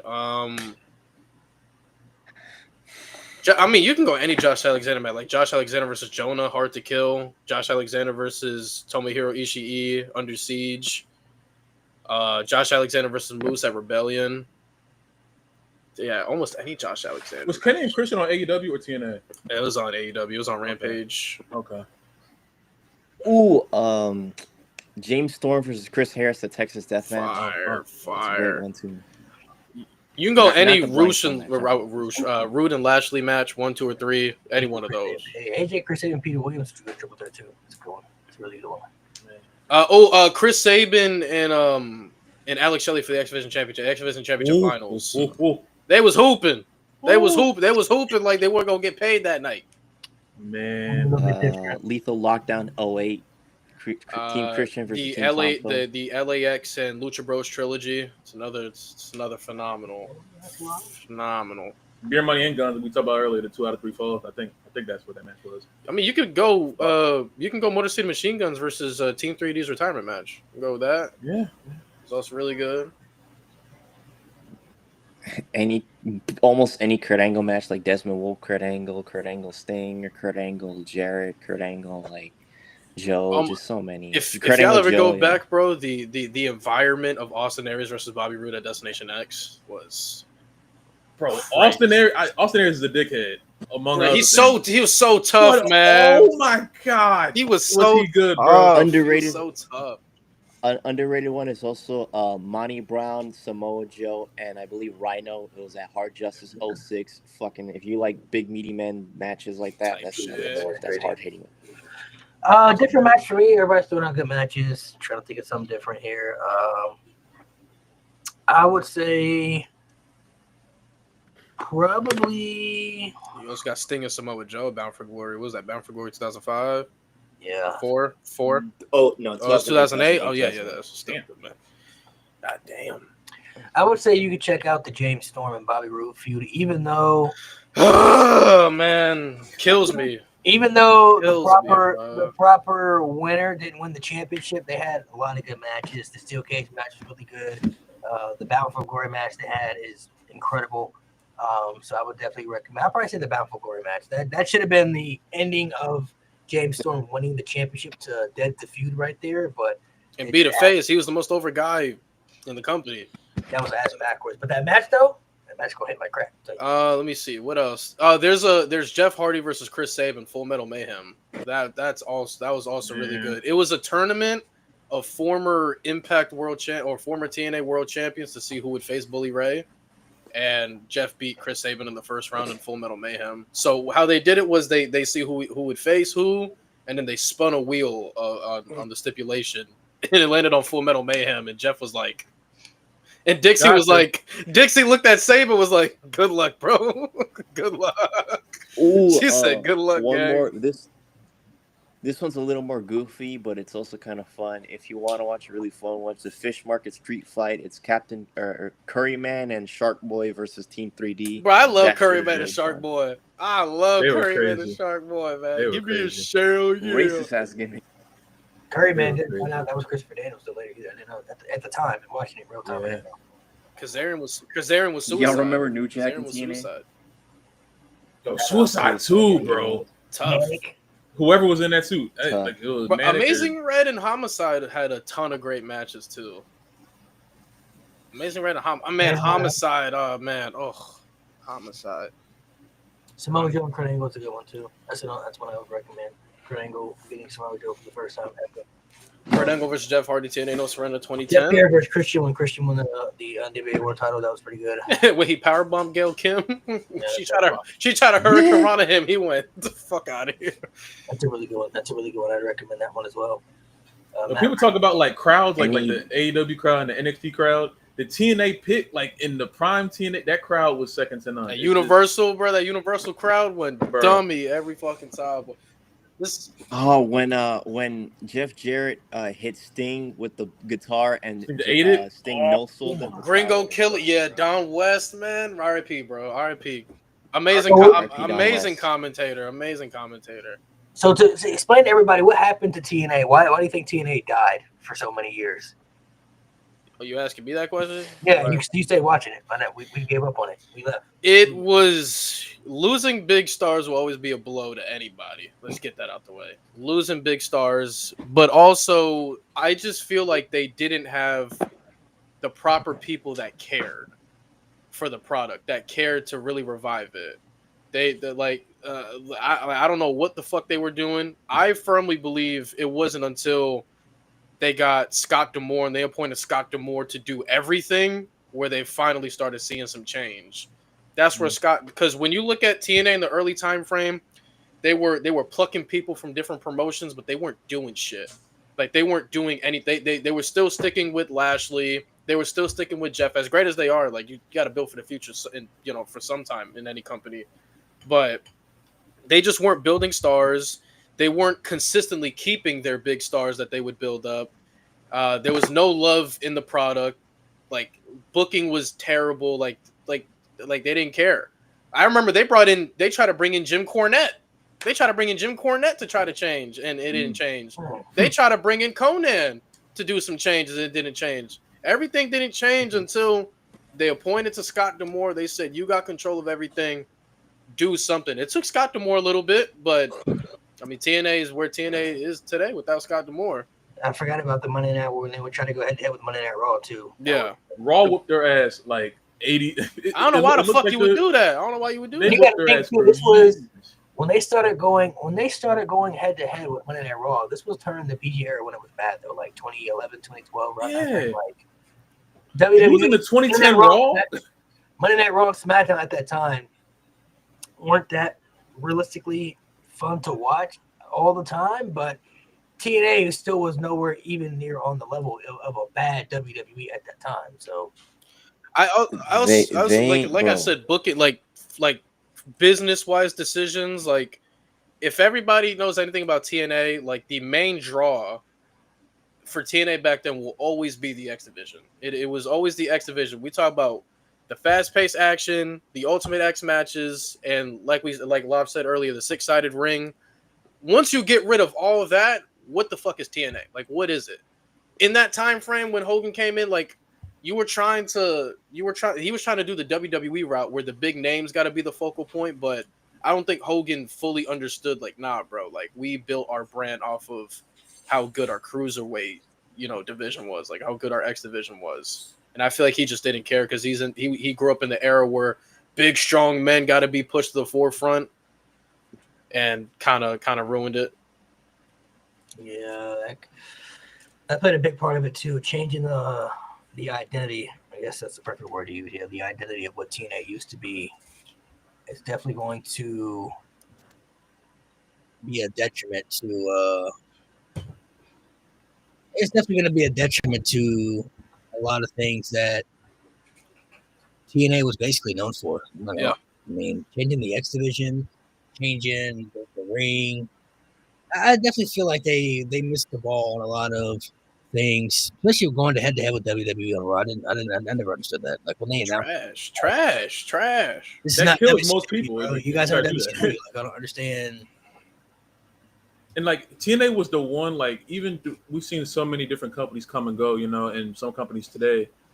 For me, I know there's so many companies that try to be the alternative. AEW started with being an alternative, and now they're kind of not anymore. TNA to me will always be the true alternative to WWE until 2010, because they were the only ones doing, like Lewis just said, the Ultimate X match. How do you having something up there and no ladders, but that doesn't Like make you any gotta sense. physically climb up there, man. That Like doesn't even make any sense. Like I didn't even understand the concept until I saw it. It's like that They doesn't even were make any sense to different. like think of a match type like that. So like for them to do certain They stuff, were just it's different. like all their match type, lethal lockdown, all this shit, having the weapons on top of the cage and bringing them down. Like just certain things. It kept up the it kept up what people if people didn't like seeing Sheamus and Super Cena feud. They come to TNA, you know what I'm saying, and there could have been something different. yeah, you Once see Hogan Abyss in came a in there, Monsters Ball match. Like yeah. If you had 2005 They TNA were going up against 2010, it would have been a different story. But once Hogan came in there, at that point, they already lost their identity and they just became Raw Light. And once you come Raw Light, you're done. now this what I don't agree with Tyler. I don't think TNA immediately died when AJ Styles left. Like in that time frame, even though AJ Styles was champion, like writing was on the wall. Like they still retained God. They still had Joe. They still had Aries. They still had Rude. They ended up bringing in Lashley. They still had Jeff. So they still had their big stars. The problem was booking and then losing the other guys. As crazy as it sounds, they can afford to lose AJ. Like AJ didn't want to be there anymore. They couldn't come to an agreement, whatever. I don't think that's when they died because they still had like AJ was. I mean, Jeff was bigger than AJ in that time frame. So if I had to choose in that time frame, I would choose to let go AJ before I let go Jeff because Jeff was the true moneymaker in that time frame. And Magnus came up and shit like that. But yeah, bro, it was just not retaining them, paying them. Like they wanted a budget cut, guys. Like AJ, they wanted 60% cut. That was crazy. That's crazy. No, that's 60%. That was crazy. That actually is pretty crazy. I mean, TNA had a weird balance around that time. I think a lot of it also, like I said, played in the factor. So the whole explain this whole Jeff Jarrett promotion thing. What was that about? Because I don't know nothing. Oh no. Global Force Wrestling. I don't know how bad that was. I never saw it. Still to this day, I've never seen it. Bro, do you know the ECW invasion angle? Right. It was that, but Timu. Timu, bro, it was. This shit was so ass. All right, do me a favor. Can you go on your phone and look up Impact Wrestling Global Force title, and just tell me what? I've seen that. Yeah, I've seen that. That shit is ass. The sticker? Yeah. That shit is ass. I've seen that. Was like slap. I said, what the fuck? Why is there a bumper sticker? So all right, to my knowledge, here's what happened. They were they're like, Jeff, we're fucked. We'll give you full rights to do whatever the fuck you want. He was like, okay. So Global Force Wrestling was a promotion that Jeff Jarrett was running himself. He had some decent names over there, like Cody was his Global Force, but Cody didn't come over in that deal, whatever. But they had guys like Cody over there. They had Brian Myers. They had Trevor Lee. Quality guys that we see that we see. I remember, dude. They had this shitty angle where Global Force Wrestling came into Impact and completely took over, and he tried to rebrand it into Global Force Impact. Oh. And he brought the Global Force Wrestling title. Like I remember, Chris Adonis came over, which is Chris Masters. Like they had a ton. They had a ton of former WWE talent. Then they tried to bring him over, do this invasion angle that Global Force Wrestling was taking over Impact. Then Dixie Carter was like the biggest babyface of the feud because she was trying to rally up every fucking Impact Wrestling superstar that she fucking could. So then it led to this big ass angle where they were holding the fucking Impact Wrestling titles and shit like that. And then everything was on the line and fucking Lethal Lockdown. Let me look at this match, bro. Who the fuck was in this? I'm pretty sure the match was so lopsided. It was like, how was Global Force gonna be believable to win? Man, that shit is terrible looking, bro. I'm looking at the X Division Championship. Oh my gosh. Hold on, let me look at that. Global Force like Impact. Hold on. I was way out by that point. Obviously, I was Yeah, I watching was like on tapped YouTube out and for shit. sure. I saw like clips and shit, but like after a while, I was like, okay, what are we doing? All right, here we go. Here we go. So it was let me see. Let me see if I can really find it. Hold on. Let me see if I can really find it. If this is the actual match graphic, that is fucking trash. Oh my god. All right. Send it to me. I'll share it in the clip. Hold on. I'm trying to find the match. Hold on. I'm trying to find that specific match, bro. Ew. Force wrestling, man. Let me try to. I mean, the talent Isn't bad, but it was so bad. Hold on, let me. Team TNA. Hold on, it was That Team brand is TNA pretty versus Team Global Force. Team TNA versus Team Global Force. I found it. And I'm trying to find who was actually in the fucking match, the participants, because dude, that shit was so. I have it here. So you want me to tell? You want me to say it or? Yeah, you can say it. So Team TNA was Bram, Drew Galloway, Lashley, The Wolves versus Brian Myers, Chris Adonis, Eric Young, Jeff Jarrett, and Sanjay Dutt with How are they Cameron gonna Grimes. win? How are they gonna? How's Global Force gonna win? You mean to tell me one team? You mean to tell me one team has Drew fucking Galloway, the Wolves, and Lashley, and then your best bet is you got Chris Adonis over there and Eric Young? Fuck out of here! Fuck out of here! Damn, love, damn. No, it's cool. I'm gonna see you on Tuesday. It's all right. Damn. Cool. Why would he do that to you, love? Why would he? I'm gonna see him on Tuesday. He talking shit now. It's okay. Over Great Khali? Like, come on, man. I'm gonna see him. Yeah, that's wild. I'm gonna see him.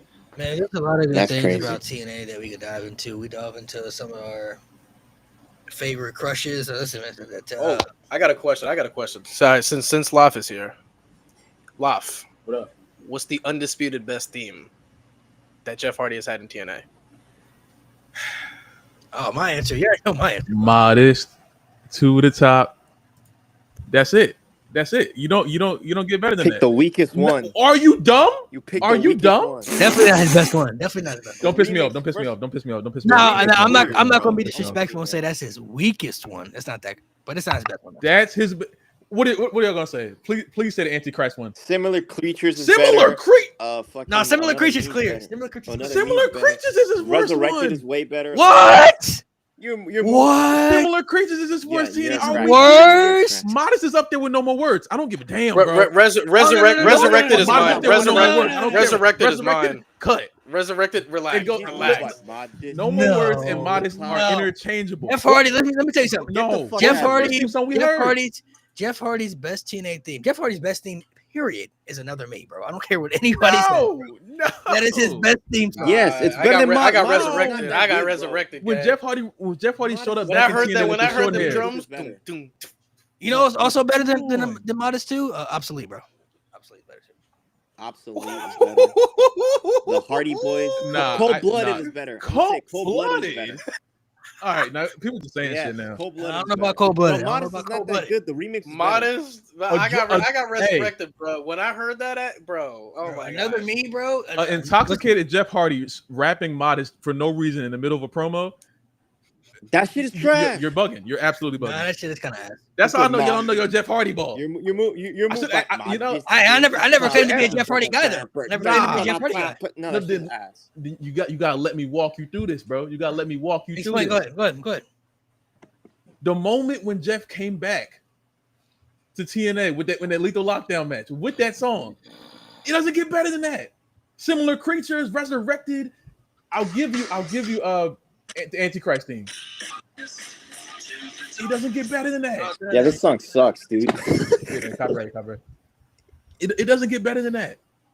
You lost me though when you said Modest up there with no more words. Crazy. Yes, Crazy. absolutely. Yeah, you tweaking on that one. You tweaking. I'm not. You bugging on that one. I'm not far off.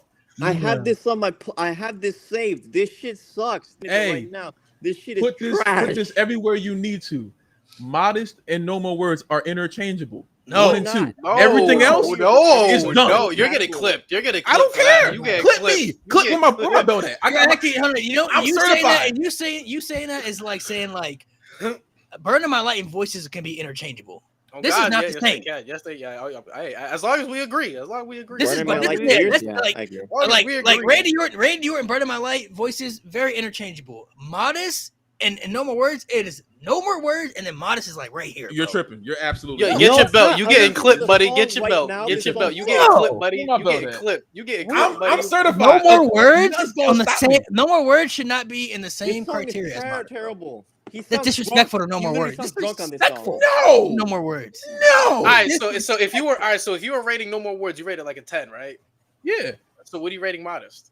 9.5. Holy You're an shit. idiot. Holy shit. This is garbage. This is a terrible song. I'm listening to it right now. He A sounds 9.5, drunk. a 9.5, a 9.5, I'm not far off. a 9.5. No, bro, One of y'all Modest give me is not- one of y'all give me the words of Similar Creatures right now. Sing it right now. I am a dying breed.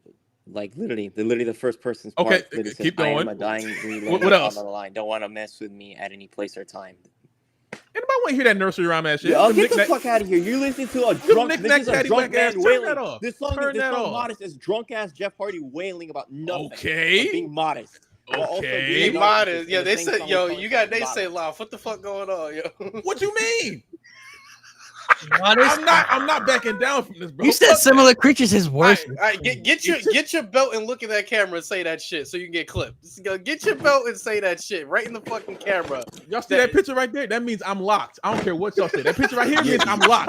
You're No, locked it in a matters. crack. I'm locked. You I on don't need to get my that belt. Victory Road Zod. I don't need to get my belt. I'm locked. This means I'm locked. I don't give a You're, damn. yeah, you're This locked. means I'm locked. You are on that Victory Road Zod. That's what you're on. You are I on don't whatever care. Jeff Hardy I was don't on at care. That Victory I Victory don't Road care. sounds crazy. That's don't that's care. such a crazy statement. This track right here is ass. He sounds drunk. He You're sounds like bugging. he's wailing. It's You're terrible. bugging.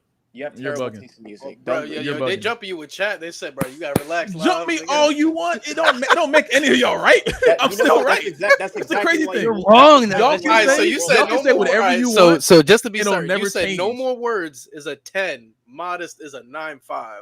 You want me to like write it out for you? Like I wish I Yeah, could write might it as for well. you. I'm just- tight on 5 minutes. Get the. Are we fuck out. bugging? Are we bugging? Nate said modest to the top, faded ass Jeff Hardy on a random episode of Impact, breaking his heart. What do you mean random? That was his That was not his again. I didn't say it was his first. I didn't say that. When he returned in 2010 after first. Yeah, he said, Hold on, come on with it, modest. To When the he top." returned in 2010 with the you talking about the remix Modest theme? No, he any returned with version the of the Modest That theme. remix thing was terrible. That shit was terrible. No, That Any remix version was of terrible. Now, Live. I Come go on, with the dog. original Come one. on, I go with dog. the original one. I go with the original one. That I don't. remix The was remix. I'm not with the terrible. remix. I understand the remix. I don't know if I'm the vouch for that. But No, he came back with the original.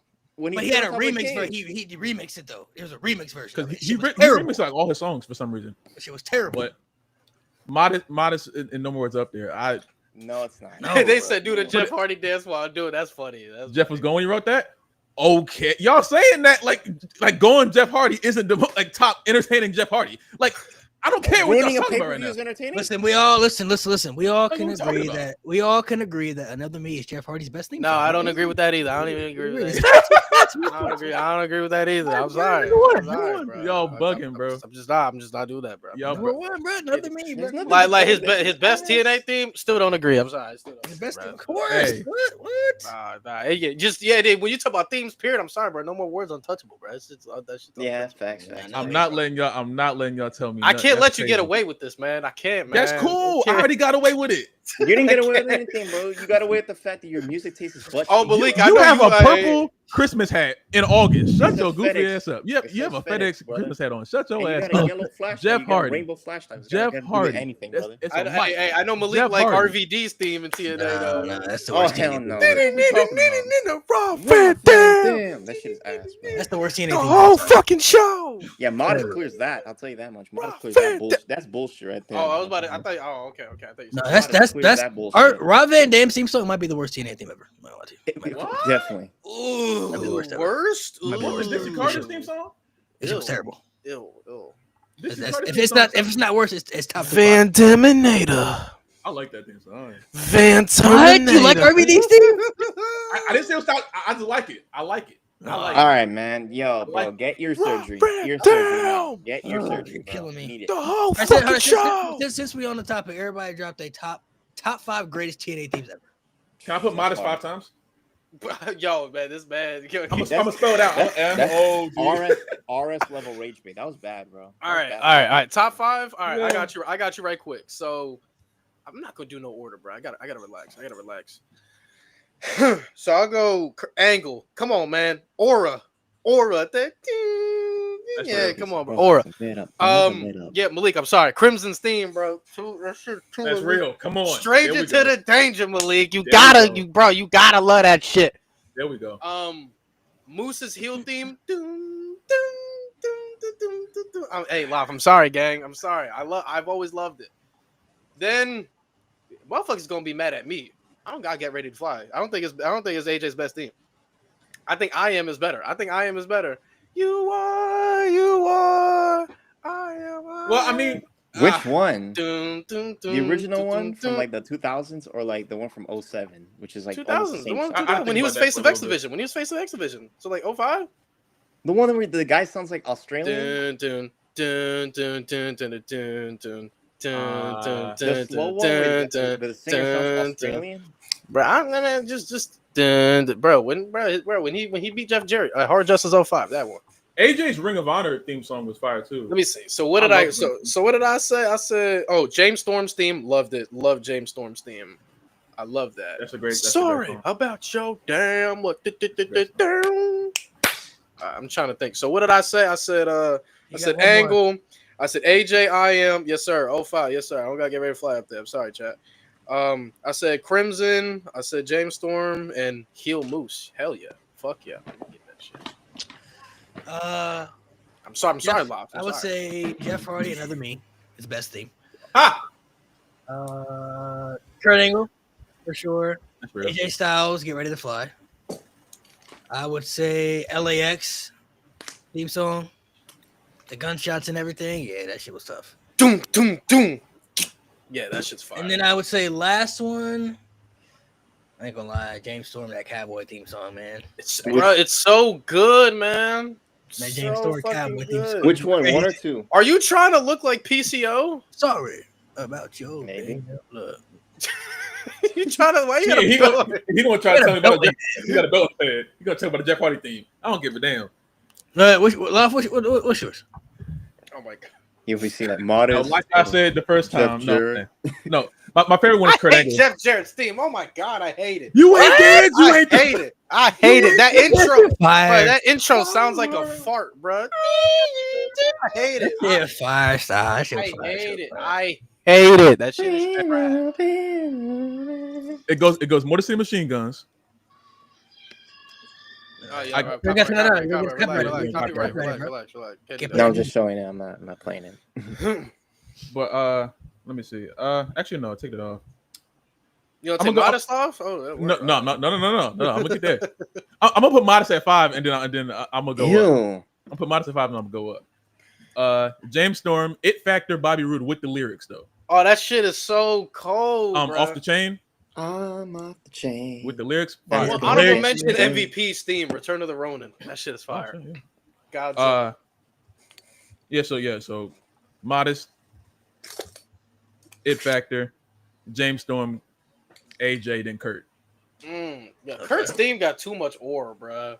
Too much. That Him intro.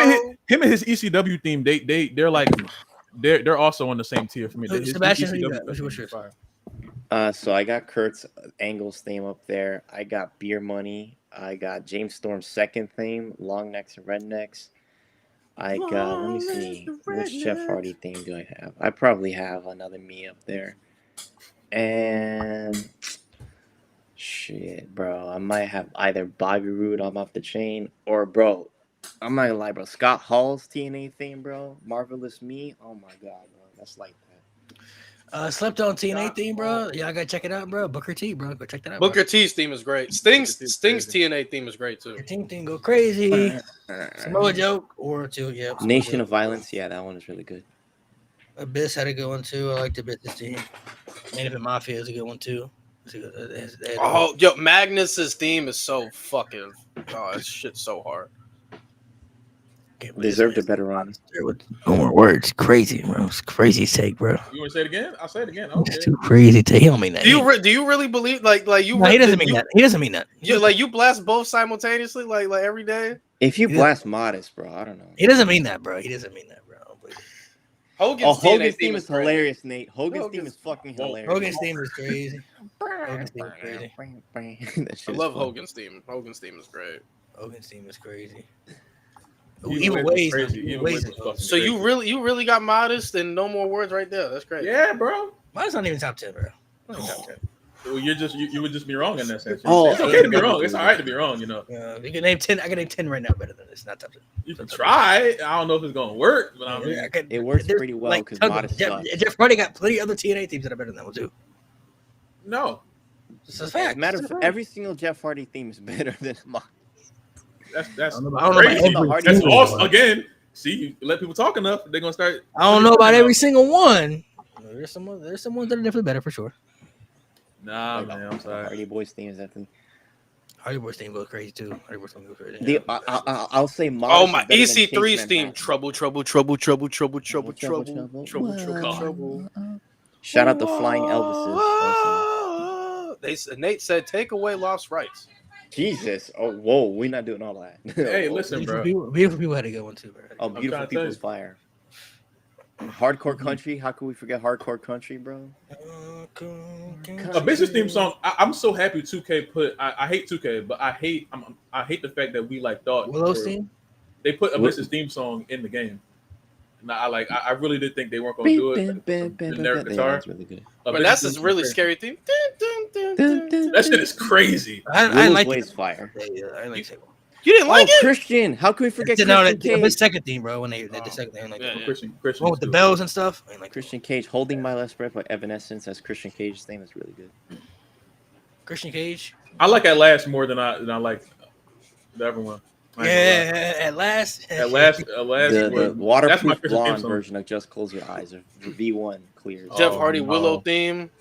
I That's never fire. liked Jeff as Willow. Jeff as Willow weird to me. He looked That was weird. not a good gimmick, but the theme was fire. I think it had could've been potential. They something, just, yeah. they just didn't work on it enough. But It could have been something, but booking wise, execution was poor. Like, Yeah, see, Bucket was bad. Bucket like was seeing that Willow mask. What the fuck going on, bro? What is No, this? RVD's team was terrible. Trash shit. Okay. I did. I liked it. Fuck Mick this. Foley's TNA theme was pretty good too. No, Mick Foley team anything was fire, bro. It's fire, bro. Booker T has the best theme. Like that's his best theme. Like that's the best Mhm. theme in his career. Yeah, for sure.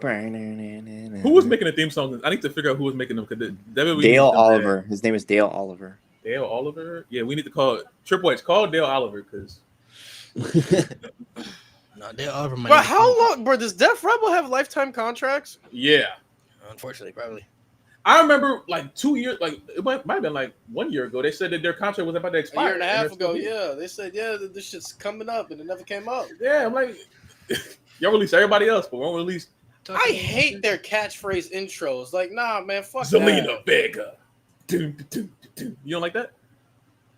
You don't like Nah, that? Selena Vegas team's terrible, bro. That shit's No, oh, terrible. hers the fucking the SmackDown, something like that Megan Thee Stallion song. Bro, there's I think there's some that works. Like, I played like Chelsea Green. I think that works. I think that's fire. Chelsea Green is cool. I think Chelsea Green's is fire. Hot mess is fire.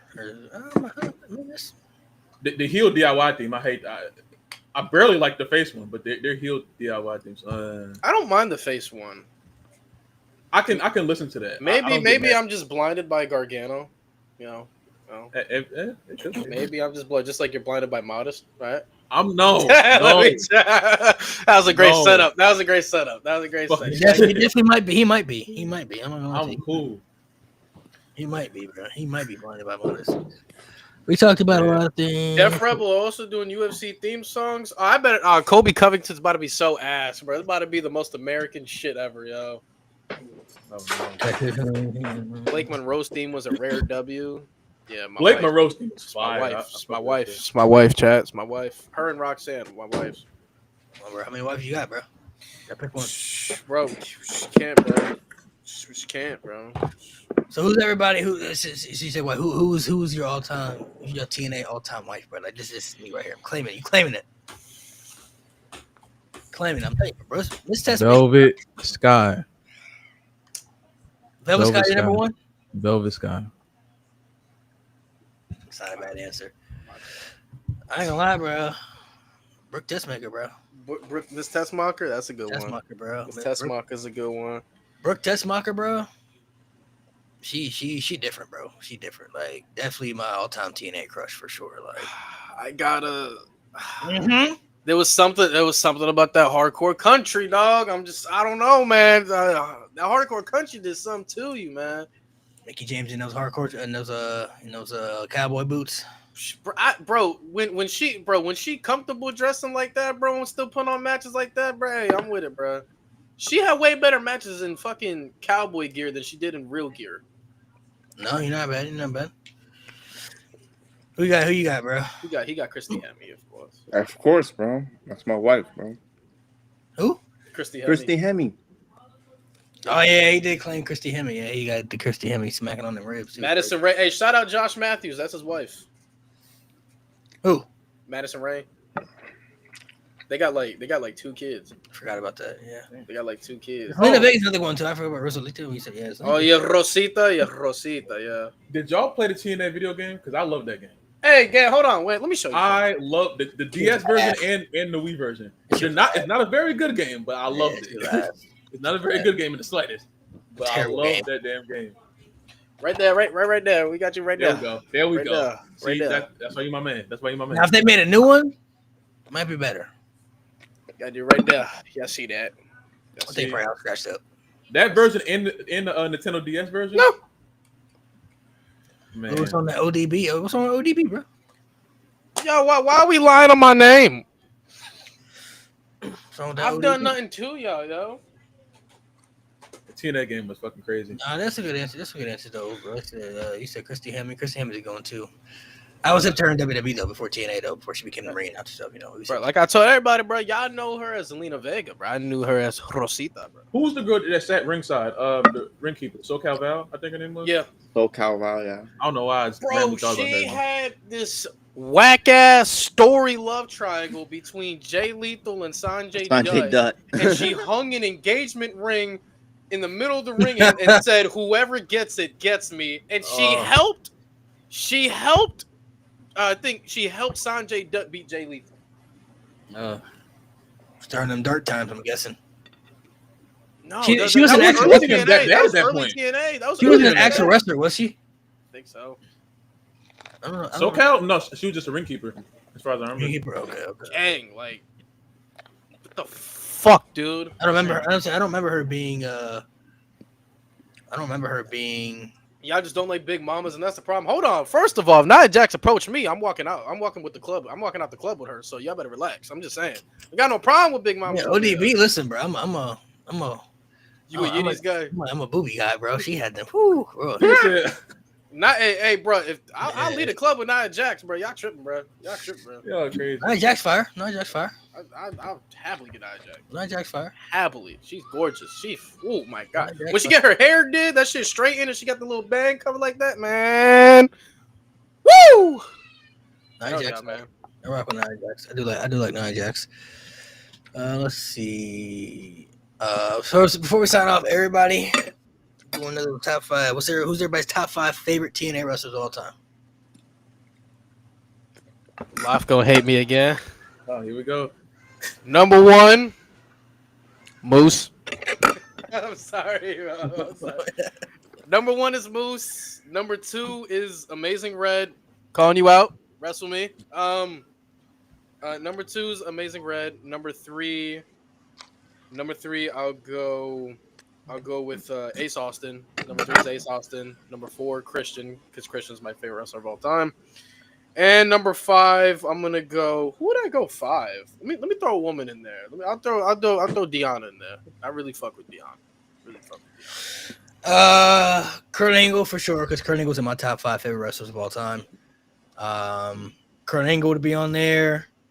I would say Samoa Joe would be on mine. Chris Sabin would be on mine. I really liked Daphne a lot in TNA. Daphne was tough. Daphne was When she was there. I like Daphne a lot. I've always been into like the freaky, psychotic type characters. Victoria would probably also be on there when she was Tara as well. Because I like Tara in WWE when she had. Did you like her with Jesse Goddard's? Uh, Bro, that boyfriend shit was annoying as fuck, bro. Every week, it's Jesse from Big Brother. It's Jesse from Big Brother. That's why I didn't like. I know him from Big Brother, so it's like, he wasn't giving me those type of vibes as a wrestler. But I knew in Big Brother, he talked about wanting to be a wrestler though, so I knew that's what he wanted to do. So when he made it, I was like, oh, okay, he made it, but he just Jesse from Big Brother. I thought they were gonna make a world champ one day. I'd say I'll throw Victoria in there as well though, because like I liked her in WWE when she was with Steven Richards and doing the whole crazy character. Bro, Victoria's theme song, all the things she said, top 5 women's theme song of all time, bro. Yes, sir. I don't know why they changed it. Shout out to Tattoo for that song, but I don't know what they changed it for. But man, that all the things she said, bro. Oh my god, team is so elite. That team is just so top tier. But I would say Kurt Angle. I would say Chris Sabin. I will say Daphne, Victoria, and then Samoa Joe. I'll say those would probably be the ones that I really liked a lot when I was watching TNA at that particular time frame. Of course, yes, AJ Styles and other people like too. But for you, that. My big three will always be Jeff, Kurt, and AJ. That's always one of my big three at TNA. 4 and 5, I feel like it changes every day, but I'm gonna go with Bobby Roode. W. And then number 5, man, Velvet Sky. Velvet Sky, bro. He ain't letting it go. He ain't letting it go. I respect it. Man, He ain't letting it go. Dr. Umar don't like that, bro. Can't. hey, fuck him. Yo. Fast, man. Fuck Give a damn about him. He said, man, fuck him, bro. He didn't see the That beautiful shit people funny. entrance. He didn't see it. I saw it. Though. What's he even the doctor of, bro? He didn't watch TNA. Nobody knows. So who you got? Who's yours? Your 5. So my favorite TNA wrestler is probably Jeff Hardy, then Ken Anderson, then probably I'd say I'll go with Samoa Joe, Samoa Joe stuff. Christy Hemme, unironically, Why? and then for number 5, Christian Cage. Christian Cage was good. We can talk Lucha Underground. We can talk some Lucha Underground, bro. Some of us have watched Lucha Underground. Lucha Underground. I have to rewatch. Let's give Mo some time. Mo just got into it. Yeah, we'll have to. We'll do an episode on Lucha Underground for sure. We'll give Mo some time to catch up on it. Yeah, Next I'll have to episode, rewatch. no, you tripping, bro. You tripping. Now that we already got a couple episodes Yeah. planned out, but we could definitely schedule an episode about Lucha Underground for sure. It's gonna be a Mil Muertes Glaze Fest. I'm telling you right now, man. Did I was not a y'all big watch Aces Dragon and Gate? Eights guy. Did I watch Dragon? That was like around the time I was watching TNA. Dragon Gate and TNA were like. Was I that when watching Eddie those two. Kingston and Claudio had their feud over there and shit? If I remember, then yeah, think so? I did catch it at the end. Of Like it. like Jigsaw. Yeah. I caught Remember. Dragon Gate at the end of it. Yeah, Yeah. that's I don't when think Eddie. I've seen that. I don't think I've seen that. That's how the Punk and Eddie Kingston feud started, about their time at Dragon Gate and shit like that. Before, okay. and then the transition to Ring of Honor. Yeah, look at that. I wasn't watching Raw at that point. It was That's just one thing I TNA. got. Like, I wasn't too hip with a lot of Ring of Honor stuff. I didn't go Yeah, go me back either. and watch some things, but there's still a lot of things about Ring of Honor. You I've got- only you got- seen you got CM tap in. Punk. You I've only gotta seen tap in. CM Punk and Daniel Bryan Yeah, the only things I know about was like CM Punk, of and course, Ladder War. Kevin Owens and El Generico's feud and Adam Cole, his like rise and stuff. But other than that, Bro, I would love if Lucha Underground came back. Lucha Underground was so good. So bro, imagine like a Lucha Underground AAA like sometime. Man, that should have been crazy. A little feud or something like that. How I did- just watched Rey Mysterio. I just watched How that last did y'all week. feel about Triple Mania last night? Oh, that was a good show. That was a really cool show. I mean, Omos the greatest came of all back. I know- time. I show. know- Omos came back and won. Yes, sir. And won. The Man, GOAT. won the damn- Clap that. crazy. And First of all time, it's fucking back won. on TV. I think match of the night was easily the street fight though, between Pagano and Psycho Clown against Los Garzas. I thought was fire. I thought that was This is my time to shine right here. The greatest of all time has graced us once again with his presence. and won, and he won. It only matters. We how- told everybody he'd be letting everybody win. If he wants to win, he'll win. Look what happened. He That's won. what I'm saying. Like, when Omar shows up, we said when he comes back, he gonna start dominating again. Because in the past, he was letting other people win. Brock Lesnar, Seth Rollins, he had to put other people up. Generous. Now it's time for him to dominate. But take over Triple H. Matter of fact, just go ahead and hand him all the titles. Get him all, just hand him all over. He's taking all the titles. Yeah, we haven't done the Homo sapien shit in a minute. Yeah, we haven't Because done of Nate, it because of Nate, yeah, because he's Nate on not vacation. here. He was on Yeah, vacation. he's on vacation. Yeah. He's on vacation. But now that he's back, listen, y'all not ready for this. I don't want anybody calling me a bandwagon. I've been on the Homo sapien train since day one. This man about to take off. Got bored in Japan because he was dominating. Now he's going to Mexico, about to dominate over there. And now, whenever he comes back to WWE, I don't know when. I don't care who the champion is. It could be Cody. He's taking him down, whoever it is. Don't matter who it is. John Cena, lucky almost not there right now. He be retired already. Okay. Oh shit. The greatest man to ever walk the face of the earth. Okay. Oh God, man. yeah. The Lord and Savior is back. That's real. Also, Del Rio. Del Rio is very popular in Mexico, so that's why part of the reason why That guy. Facundo was getting booed during that match. Ooh. So that's why a lot of people were kind of like, "Why is he getting booed and everything?" Del Rio is extremely popular in Mexico, so Dog, fucking bro, this man AJ is still one of the biggest haters in WWE history. Like That he was went, great. he That was went fucking from awesome. he went from flying to Australia just to beat down LA Knight with a chair in the Elimination Chamber to cost him that. Then goes to fucking Mexico City to cost Dom the fucking AAA Mega World title. I love This AJ. man's a He's a hater. menace. He's a hey, he gotta be stopped, bro. That's a real Gotta- hater, bro. Not that fake Seth Rollins hate. No, he's that. He that's did a that fake real, retirement just to get another world title match out of Cody. That's real hatred, bro. Not that He's a fake Hey, Seth Rollins hate. Speaking of AJ too, I think a top TNA moment all time is what we just saw. I was lucky enough to be in the crowd for when AJ came back with that theme song. That's the top Oh, TNA moment for me. I think W, that's- W, It facts, doesn't get facts. better than that. Did y'all blow up? Did y'all blow up like crazy? I didn't know he was coming. I thought he was coming out at the end. That's what I thought The too. surprise threw me off. I didn't get the full video. I didn't know he was coming out after Leon won. That Bro, shit- they better stop playing. We want to see that dude in the TNA wrestling ring one more time, bro. Him and Leon should fight it Bound for Glory. Oh, I mean, Leon A Slater, one-on-one Ultimate X match for that belt. oof. Leon Slater and AJ would be crazy. That's what I need right there. Ultimate X? You want AJ to I die? want Whoa. I know AJ. I think got- AJ can still do an Ultimate X match. He can't do what he used to do, but He got a spiral tap left. He What got I really want to see him and Mike Santana. The standard of TNA versus the face of TNA. I need that. I need the passing of the torch moment to Mike. Mike was so hot in that arena, bro. Bro, I he love gonna Trick. beat the shit out of Trick. Don't worry. He I gonna love beat the shit Trick. out I of really do. But Mike was so freaking hot in that Don't arena, worry. Bound bro. for Glory. We coming for that ass again, bro. We gonna whoop him. We gonna whoop his ass. I hope so. We gonna beat his ass. I've been harsh on Trick, but he's been a good world champion. He's been a good world champion. So I didn't believe it when they first put the belt on him. I wasn't really with it, and I'm not really with JC holding the belts at all.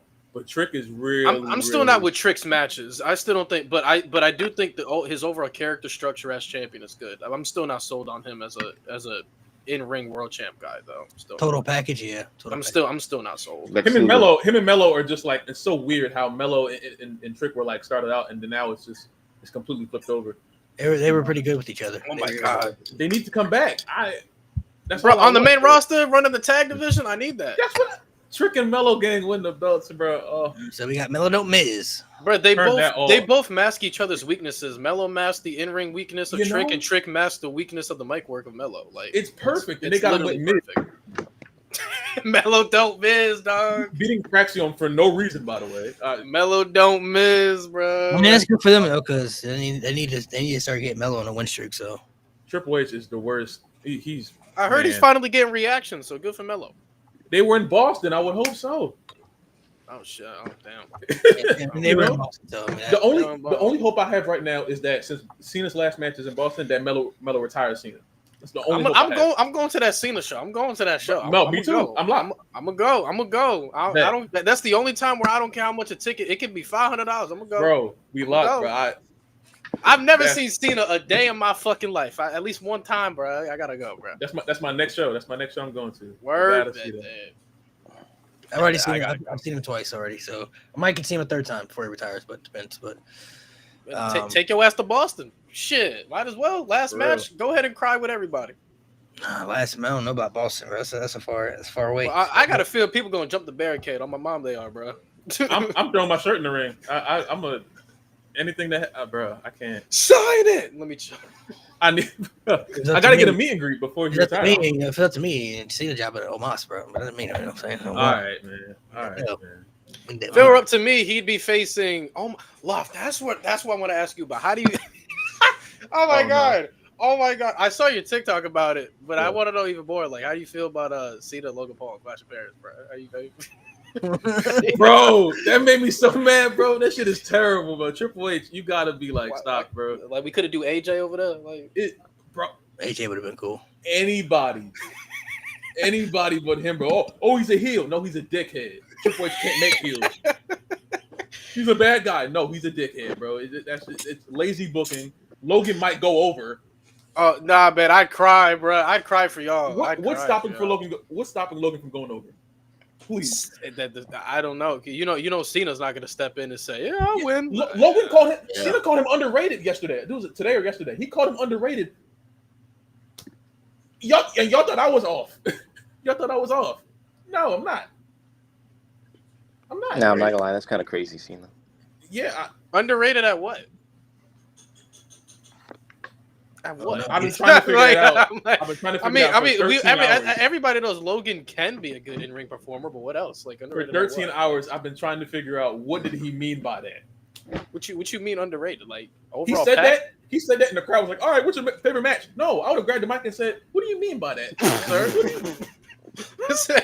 Grab. Elaborate. What you mean, gay? What you What are you talking about?" underrated at what? like mic work? No. Like that's the second time. But the first time we said Roman's the greatest of all time. That's when he started pushing it. Now with This is Logan, strike two. now with Logan, I'm with Malik. I do think if Logan puts the pieces together, the ceiling is high. But I don't. I'm not seeing the pieces put together though. That's the problem with Logan. I'm not seeing Bro. no effort. He's showing up, but I'm not seeing effort to get better. Fuck ass buckshot lariat. I hope Hangman. He's knock been his damn neck off. He's been pretty much the same. Like he's good, but he hasn't really improved. You got to evolve. Because he's not a Do wrestler. you know how much better he would be if he got the mic skills up, bro? Like, He can't. bro, fuck that scripted shit. If you get the guy that was talking to Dylan Dennis and KSI, bro, he'd be. His mic skills actually have been improved. His mic skills are pretty good though. He just needs. I don't know if he can do unscripted promos. That's the thing. I don't know if he can do an unscripted promo. No, But he whatever he's given, he delivers it. He delivers it pretty good. An unscripted promo is different. Like, can you go out there and shoot back on the fly and make it work? And not everybody can do that. Go ahead and shoot an unscripted on Cody. See how that work out for you. Cody will cut him up. Cody would cook though. Bad. I'm tired of people acting like Cody ain't like that. But Cody nice on the mic. Cody's fine on the mic. Yeah. Cody very worked good. that shit, boy. He's very good.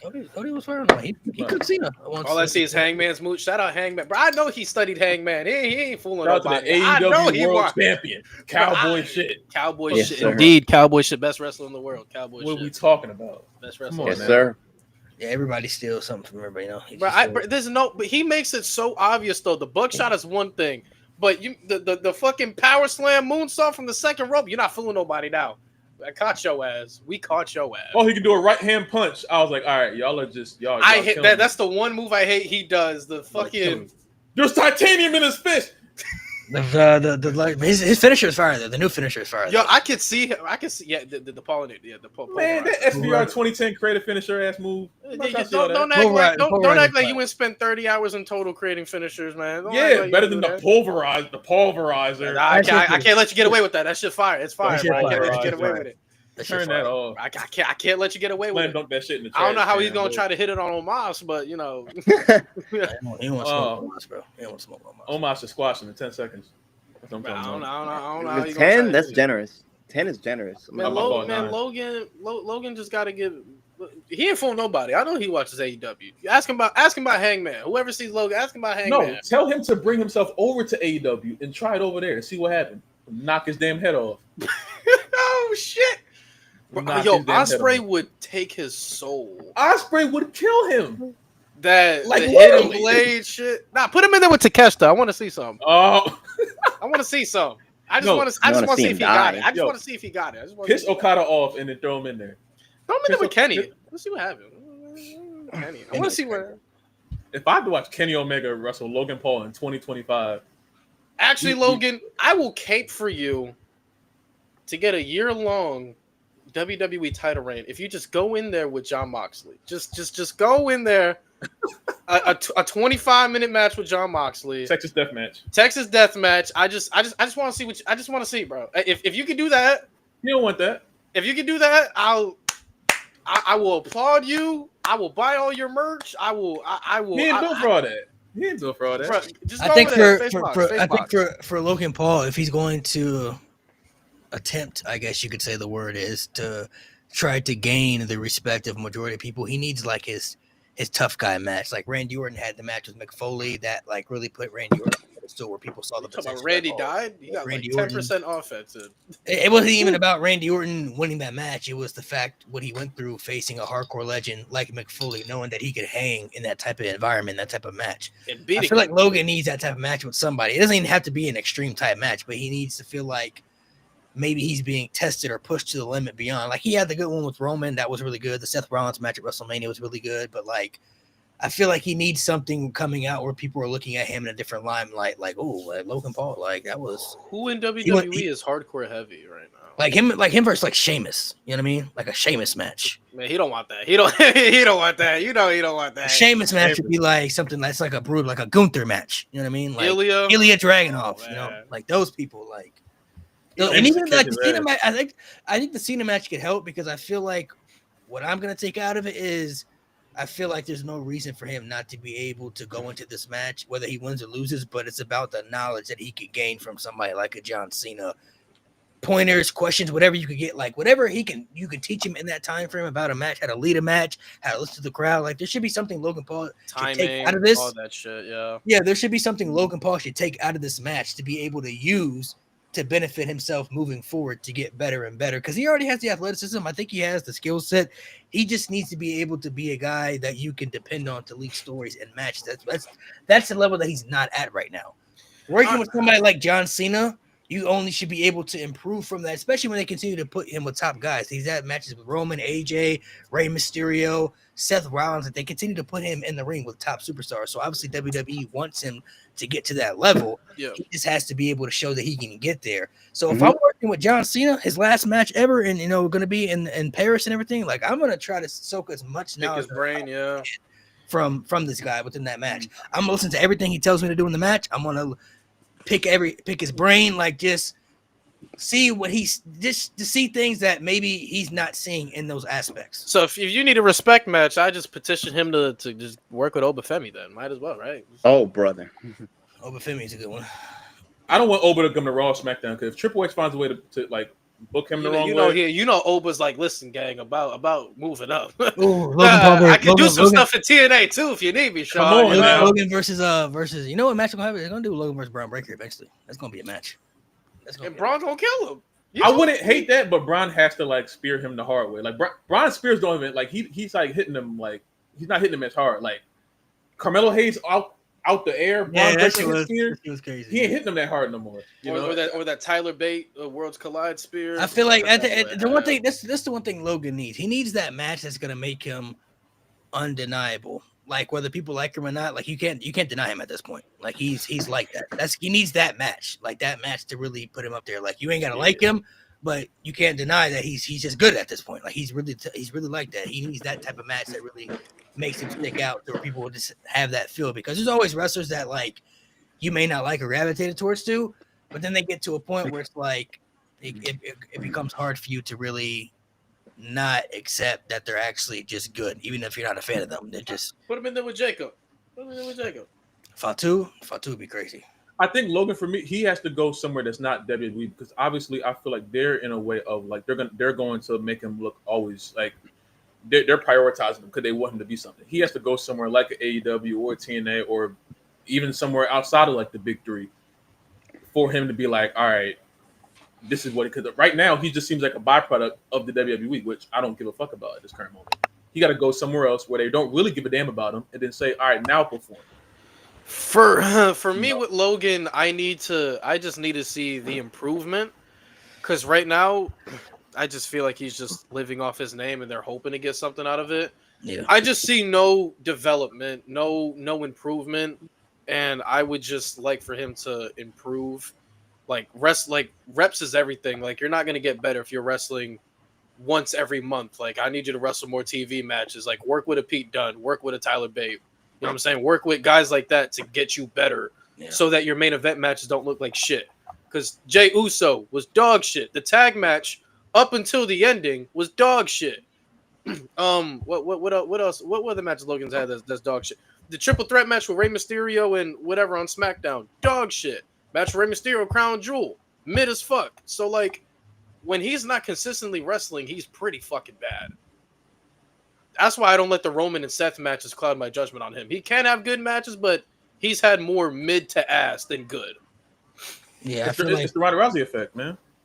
I don't You see, but Ron, that's a whole different thing. She got pregnant and lost everything. Ronda was hitting the whole 2018 to 19 was hitting. And then what? She got pregnant and then lost her step. That's what happened. She came back and got worse. Yeah, that's different. She got pregnant and then lost everything. Yeah. 2018 to the beginning of 2019, she was like that. I don't think she cared as much during her second run either. I don't think her passion At all? No.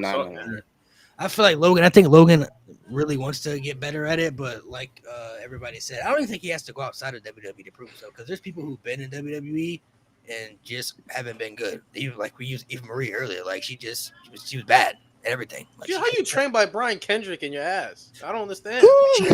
Eva Marie couldn't have a good match. Eva Marie, Logan Paul, and Eva Marie could have the same structured match, like word for word, bar for bar, like put it together in every aspect. And Eva Marie would have a worse match, and Logan Paul would excel. You know what I mean? Like he's able to soak up knowledge, and I think he's starting to understand things in the business aspect. But I feel like he needs, like I said, the only thing I feel like he's missing right now that he needs to get to, he is not a guy that I look at that is going to lead stories and matches, like be the lead guy. Those are guys like Cody, guys like Seth, guys like Cena right now. Like these are guys that you could depend on to be the leader of your stories and your matches. Like you could put them in the ring with anybody. Seth Rollins, busted up knee, whatever, bad back. Hey, I need you to go have a good match with our developmental guy down in NXT. We see a future in him. We need you to go out down there and do something with him to get a spotlight. Okay, I could do that. Like Logan Paul, I think he has to get to that level. He doesn't have to be as good as Seth, but like to that level where you could see him like that's somebody that you could depend on to have a good match with anybody in the ring. You don't have to worry about him being carried by other people or guided by other people. He doesn't have to be a follower. He can be a leader, or even if he's not even a leader, he can carry his own in the match. You know what I mean? Like sometimes in wrestling, a lot of wrestlers you see, like, the OGs, legends, they like to go out to the ring and call things like in the middle of the match without going over stuff. They like to listen to the crowd and be able to just pick that up. I feel like Logan has to get to that aspect, like be able to go out there and just do things on the fly. Those people are, to me, that are ones that like the greats, like Cena, HBK. These are people who don't have to have things put in front of them. You could just be like, all right, I'll see you out there, and we'll just do it when we get out there. Do you know what I want? I want to pivot away from Logan because we said we need to set about Logan. What I want WWE to do more of is I want the partnership to just be more than just we'll send WWE guys over there. Like I want to see more. Yes. I want to see more Pagano and Psycho Clown in the SmackDown Tag Division. That would be fire. Like I want to see more Mr. Iguana. I want to see El Messias interact with Wyatt Six or whatever. Like there's so many other people in AAA. Like I'd like to see Vikingo on Raw, like wrestle Seth Rollins one night. Like that shit would be fire. Like there's so many that this partnership has only been, we'll show you shit on YouTube and we'll send WWE guys over there when we put the shit on YouTube. That's it. That's all it's been, which is cool. Beneficial for you. Cool. But come on, let's see some more. And also with the TNA partnership, let's see more. The fact that Jeff Hardy hasn't sniffed the main roster yet, it's killing me. I've been waiting. The Hardy's not on the main roster yet, killing me, bro. They showed up in NXT, which is great. Hardy, I don't think he want that. I don't think he want that. So last thing before we get off, let me ask you: this TNA partnership, some people feel like this is going to be a detriment to TNA. This could kill TNA because right now, Trick Williams, TNA World Champion. JC Jane has the Women's World Championship too. So a lot of people are starting to get concerned. Like, are they going to bury TNA because you don't know WWE's aspect? So, what's your whole outtake on that? How do you feel about that? So the problem that I have is you're making the WWE superstars legacy better. But the problem I have with guys like Trick and people like JC Jane is at the end of the day, these are not your superstars. That's the reality I see. You can book Trick as great as you want to book Trick. You can make JC Jane look as strong as you want to make JC Jane. But at the end of the day, that does more for WWE than it's doing for you. You're not building anybody up that can match that. There's nobody in the Knockouts division right now where if I see them beat JC Jane, I'm like, yeah, they can 100% carry that momentum and be legendary. Indy Hartwell, I don't see it. I don't see her taking this momentum and catapulting it. And especially with the match she had against Tessa Blanchard on at Slammiversary, I don't see it. I don't think she's ready for it. I'm sorry. I like Indy Hartwell. I just got to call a spade. Mike Santana, he's being built up nicely, but again, are they going to push him like a Trick Williams? Are you is WWE going to be comfortable to still have Mike Santana go over to NXT and beat some of the top guys over there, like Trick has been coming over to TNA, being the top guys over here? That's the thing, and I don't think WWE is going to be willing to let TNA do that. I think TNA is fine with letting the NXT guys come in and beat the top guys because it gets more eyes on the product. But I feel like when TNA is like, okay, it's our time. We want to send Mike Santana over there, and we want Mike Santana to beat some of your top guys, like Tony D'Angelo or something. I feel like NXT is going to be like, nah, we can't do that. So I feel like TNA has been setting up WWE superstars to be great and developing WWE superstars and not the TNA superstars. That's how I feel. Yeah. Proof is in the pudding so far. So, I mean, I don't want to say it won't come back around and work out for them. I don't know if they'll do some type of invasion angle for the future. I don't know. But, like, as of right now, based off what we've seen, I haven't seen anybody in TNA stick out where it's like they feel bigger than what WWE has presented what their superstars look like. You know what I mean? Now, maybe Mike Santana beats Trick Williams. That'll be a start for TNA right there. That's a good start. Yeah. Whoever beats JC Jane, I'm not exactly sure. Leon Slater is one of their top stars over there right now, too. He's looking great. But, like, right now, them having both the championships, I kind of feel like, especially JC Jane with both titles, man. Like, I feel like that was a good standpoint to stamp Master Slamovich as like the top superstar in the women's division and have a good equal balance, having Trick winning and then having Mike Santana chase the championship to Bound for Glory or whatever. That is totally fine. I feel like that's a good way to even build him up bigger as a babyface. But like JC Jane though, like I ain't moved by that, bro. That's not moving me, man. Like she got both them championships, and I'm like, yeah, they're making somebody bigger. Like I would have assumed Masha Slamovich would have won that title versus title. Mm-hmm. Like just so we can get something. Like we gave the belt to Trick. Like come on, give us something. And I'm like, that's where I don't think it's benefiting TNA, because you look at TNA's roster, like Mike Santana is like the only one that stands out. We know Joe Hendry's gonna fucking jump ship any fucking day now. So that's another thing TNA too. I feel like TNA is gonna be this big ass cesspool where WWE can just keep adding talent whenever the fuck they feel like. And TNA can't do nothing because they can't outbid them. They can't do nothing. It's going to turn into another developmental for WWE. When Bound for Glory happens, I think the night of Bound for Glory, Triple H is going to come out there and he's going to announce either Triple H or whoever's like that they acquired TNA, that they bought him out, and then Triple H on TNA. Oh brother! Now we see one of two things. Either because apparently the report came out that apparently they want TNA to like overtake AEW as the second biggest company. That you're far off from that. You know what I'm saying? You are way AEW's way ahead of you. So either TNA that happens, which is a long shot. You know what I'm saying? Not even top 3. New Japan still exists. Like, exactly. So it's that either that happens or TNA becomes another NXT. That's what I'm thinking. I really don't want them to be. Did you see what they're doing with AAA?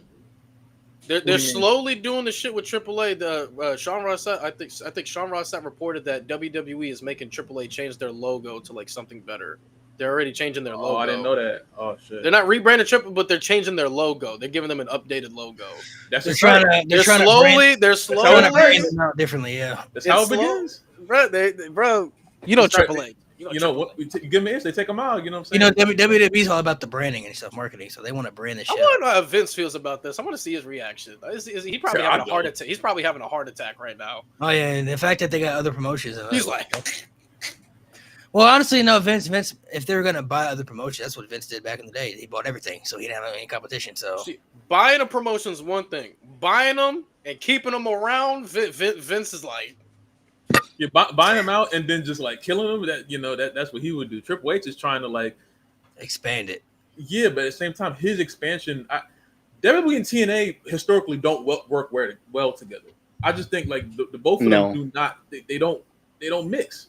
So the fact that they keep trying to mix them, that's where the problem is going to start. You know, and now TNA isn't in a position like Lewis said, they're not in a position to outbid them. They're not. WWE has everything over them. Everything. Triple A can't outbid him either. They're gonna lose Vikingo eventually. Yeah, the only thing TNA has Yeah. over them is like the hardcore fans. I think there's still TNA still has a hardcore base, but once they become WWE light, that fan base goes away. You know what I'm so glad didn't happen? Did y'all know that when Samoa Joe was in WWE, he pushed for WWE to buy the Ring of Honor collection, the Ring of Honor tapings, Oh man, Ooh, and Vince didn't want to Yeah. at the moment. Thank you, Tony. Ring of Honor still sucks, but thank you. yeah, they would have been. They're not good right now, but they would have been worse. I don't know. They wouldn't exist. They wouldn't exist. They'll They get were shut WCW down. treatment. WCW. All right. treatment. Fellas, we're gonna go ahead and sign off, man. Thank you guys for coming through, guys for watching. Hope you guys enjoy this TNA episode. Make sure you guys subscribe to the pod. Love, thank you for coming through, taking time out of the day, coming to the podcast. Sebastian, as always, in the Discord, you. man. Appreciate you for coming through as well. Make sure you guys subscribe to the pod. The greatest of all time, Omos is back. Yes, it's not a Yes, myth. sir. Back, greatest of all time. We will start bringing back the Omos memes, all that stuff. You know what I'm saying? We took a break because he's on vacation, so out of respect for him, we was letting him do his thing. But now that he's back, the glaze is about to be crazy. It's about to be crazy. It's about to be crazy. You thought it was bad before? You haven't seen nothing.